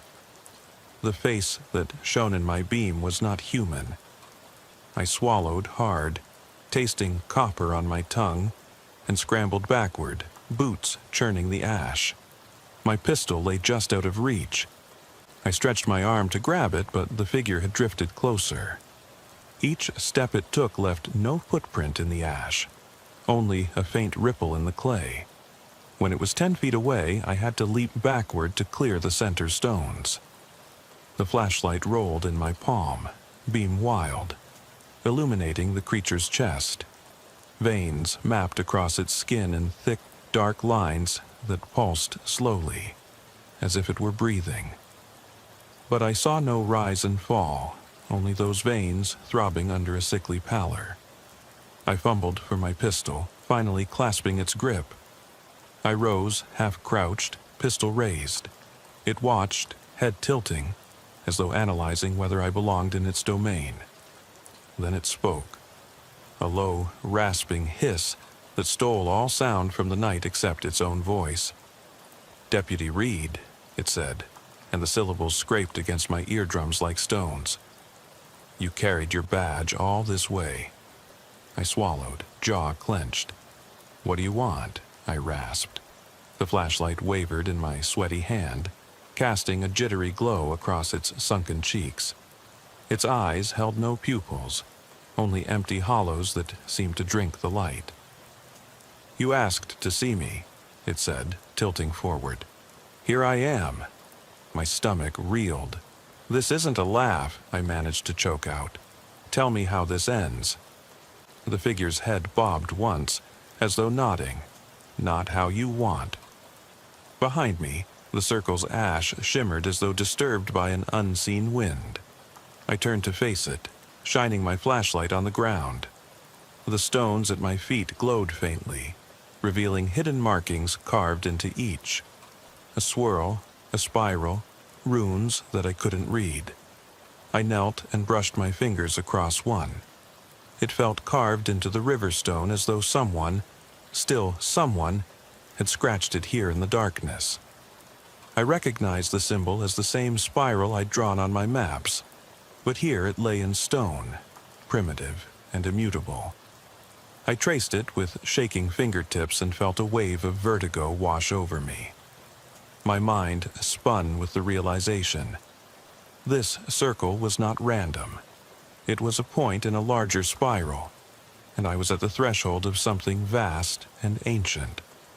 The river stones marked a path that led inward, deeper than this motel lot, deeper than the county archives, deeper than memories of the Stillwater tribe. It ran into darkness beyond comprehension. The watcher, if that is what it truly was, took a step forward, so silent I barely heard it. My pistol wavered in my grip. The fog churned around its ankles as it crossed the circle's rim. The ash parted under its feet, falling away to reveal broken earth beneath. I watched, horrified, as the ground within the circle sank slightly beneath its weight. There was a soft hissing sound, small stones clicking together as though shifting in a current. The mist around its ankles twirled, tightening into a column that wrapped around its form, obscuring the details of its face once more. "Why these people?" I whispered, voice cracking. "Why my county?" The figure raised what passed for a hand, fingers too long, veins still visible. It traced an arc in the air, an invisible line connecting one point to the next. I felt it form in my mind, the spiral that marked every sighting, every death, every circle of ash in Alderwood County. I realized that those victims had been markers, sacrifices along the path the watcher traced. Their deaths had fueled this spiral, and now it circled to its center. Me. I took a step back, dragging the river stone I'd held backward across my flashlight beam. The symbol glowed faintly in the pale light, etched so deeply only bone could carve it. I realized I was meant to complete the spiral, to fill that final circle with my own presence. I wanted to run, but my boots felt heavy, as though rooted to the thick clay. My pistol felt impossibly far away. The watcher tilted its head, studying me, then pointed to my chest, where my badge lay tucked in my jacket. I unzipped my hoodie and pulled out the metal shield, holding it in my shaking hand. It felt cold, unnatural, a token of an authority that now meant nothing. "Then take it," I whispered. "Take the badge." The watcher's hollow eyes seemed to burn with pleasure. It took a gliding step forward, and the air inside the circle shivered, as though something beneath the earth was waking.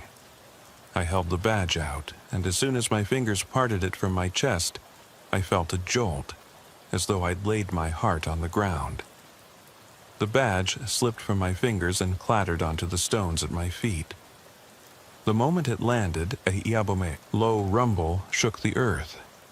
The circle's ash shifted in concentric ripples, then rolled inward toward the center, revealing a black hole in the ground, roughly 2 feet wide and yawning. From that void rose a cloud of black smoke, carrying faint cries, echoes of frightened voices and slammed doors. My microphone crackled in my pocket, and I heard my own panicked breaths fed back to me. I stumbled backward, away from the void, but my feet barely moved. The watcher turned toward the center, raising its arms as if conducting the rising storm. The smoke swirled, forming vague shapes. Abigail Carter's face, Mr. McGill's face, Mrs. Delgado's face, twisted in permanent terror. They flickered in and out of view, then drifted back into the void, replaced by new faces, mine, caught forever in the motel room mirror. My wife's face, haunted, searching. My son's face, pale with worry. They hovered at the edge of sight, tugging on me like ghosts pleading for salvation.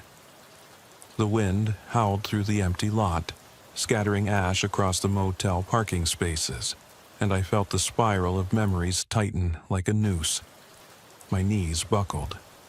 I dropped to the ground, pistol clanging across the ash. I scrambled for it, anywhere to feel some control. My hand closed around the cold metal. I looked at the watcher, ready to fire. But when I squeezed the trigger, a single shot rang out, and the watcher recoiled as though wounded. The smoke roared in pain, swirling faster, its cries growing louder. But the watcher did not fall. Instead, it seemed to merge with the black smoke, dissolving itself into the vortex. The void on the ground widened, and the mist pulled at me, drawing me forward.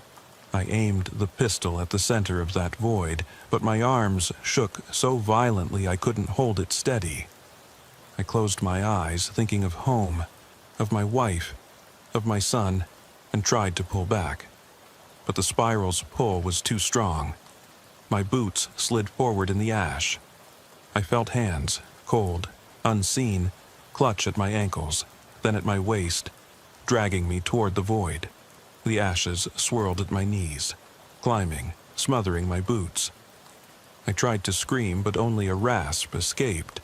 My fingertips brushed the edge of the circle's rim, and a flash of light dazzled me. When I opened my eyes, the watcher, or what remained of it, stood at the far edge of the circle, arms lowered, head tilted as though curious. Its empty eyes watched me as I was yanked inch by inch toward the void. I raised the pistol, teeth clenched, firing into the vortex. The shot echoed hollowly. The black smoke surged forward, and I felt it invade my mind with images. Barns ablaze, barns flattened, barns empty, trees stripped of leaves in a spiral pattern, bodies of the dead, arms outstretched in circles of ash. The voices in the smoke chanted something I couldn't hear but felt deep in my bones. a promise, a binding contract written in fear. The pistol fell from my hand, clattering to the stones. I tried to lift my arms, but weight pressed down on me, as though gravity itself had flipped. The last thing I saw before the void swallowed me was the watcher's face, empty, satisfied, as though it had been waiting for this moment for a century. All at once I was pulled into darkness. There was no bottom, no end, just the oppressive void smothering me. The cries of the dead merged with my own scream, then a flash. A single point of white light far above me, distant but beckoning. I reached for it, every ounce of strength, but the void yanked me back, disorienting me, forcing me deeper. My vision blurred. My heartbeat slowed. Then it stopped altogether and I slipped into emptiness. I don't know how long I stayed in that void. Time lost all meaning.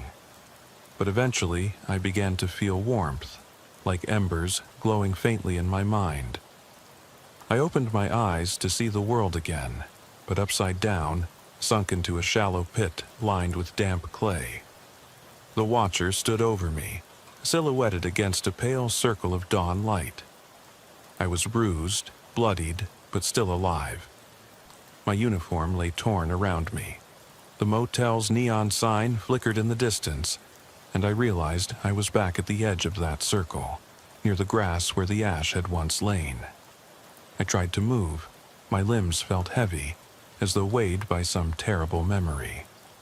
The watcher kneeled beside me, pressing its long, narrow fingers to my chest.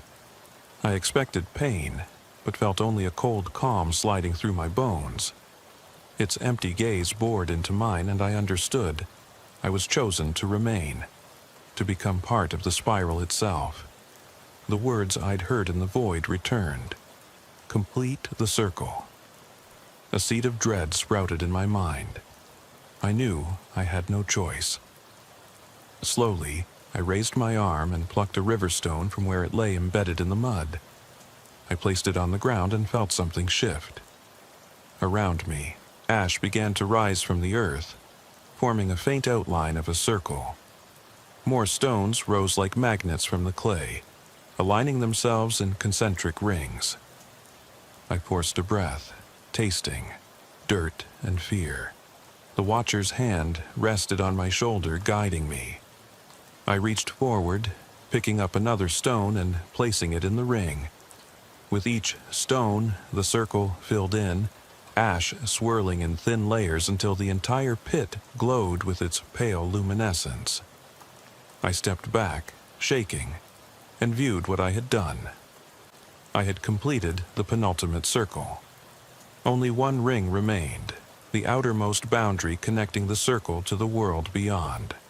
The watcher rose, beginning to fade into mist as the outer ash lifted off the ground. Its voice echoed in my mind. You belong now. The fog receded, revealing the motel parking lot as it had been before, but with one addition, a large, perfect circle of raised ash nearly 10 feet across. At its center lay my badge, tarnished and blunt, waiting for me to claim it again. My knees buckled. The watcher's face, the hollow, featureless face, briefly flickered before the shape dissolved completely. I was alone. I sank to the ground, tears mingling with rain-soaked ash on my cheeks.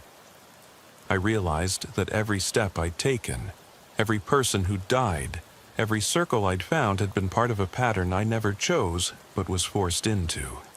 The spiral was mine now. I reached into the center of that new circle and closed my hand around my badge, feeling its familiar weight. I pressed it over my heart. My breath steadied. The ash under my feet pulsed, responding to that touch. I let the badge fall out of my palm, landing with a faint clink on the ash. As it did, the ash ring rose, lifting off the ground like smoke caught in a wind. The badge floated upward, spinning slowly, until it hovered in midair above the circle's center. A chill zipped down my spine. I scrambled backward, but the badge remained aloft, and the ash beneath it formed symbols in a language older than any I had studied. It spelled a single word: origin. My pulse hammered. The circle's outline glowed brighter, illuminating 5 more faint shapes beyond the motel: a barn on Elmwood Road, a farmhouse on Maple Ridge, a porch on Cedar Hollow, a recliner on Pine Grove, and a bed on Millwood Drive. Each place of death now marked with a shimmering ring in the pre-dawn light. I looked at the badge swirling above the ash. It gleamed with an otherworldly radiance, and I felt the tug of that center calling me, beckoning me to step inside. I realized then what the Watcher wanted. I was meant to carry this spiral into the world, to stand at its origin and watch as it unfurled its rings outward, bringing the same horror to every county and town that lay beyond Alderwood. The badge was no longer mine to keep. It was a beacon, a signal to the Watcher's domain. If I left it in that circle, the spiral would continue without me. If I took it, I would become the spiral. I scrambled to my feet, mind reeling. Lightning crackled on the horizon. I stepped toward the badge, then recoiled. The ash made a low hum, vibrating beneath my boots. I reached for my pistol, but it lay half buried in ash near the circle's rim. I crawled toward it, each movement sending tremors through the ash. My hand closed on the cold metal. I aimed it at the floating badge. Tears blurred my vision. If I shot it down, the spiral might collapse, or it might shatter me instead. I squeezed the trigger, and the muzzle flash lit the mist like a flare. The badge quivered, then dropped, thudding on the ash. The circle's glow flickered, then pulsed outward in waves. For a heartbeat, the world held its breath. Then the badge clanked and settled at the circle's center, sinking into the ash until only its top edge glinted. The ash flared and then collapsed inward, collapsing the circle into dust. In its place was a small mound of ash, a single river stone placed on top, carved with the same spiral I'd seen in so many places. I stared, heart pounding. The motel loomed behind me, windows dark, but I felt I was no longer in that world alone. I felt tied to something older than any memory. I backed away, turning toward the road. As I stepped off the asphalt onto the damp grass, I heard a low rumble that I recognized from the void, a pulse, like a heartbeat that echoed deep within the earth. I turned back to look at the mound. For an instant, I thought I saw the river stone's spiral glow faintly. Then nothing, just gray ash, silent and still. I walked away, trudging through damp grass, leaving Motel 6-4 behind. I didn't look back until I reached my cruiser. The badge was gone, buried in that ash for good. I slid behind the wheel and started the engine. My reflection stared back at me from the windshield. Hollow-eyed, exhausted, irrevocably changed. I tore off down the road toward home, if you could call anywhere home after this. I drove past the barns and the cornfields, the abandoned farmhouse, and the silent roads where children once saw something watching them. Now I watched those places instead, knowing each lay at the edge of a spiral that reached into far, more than one county.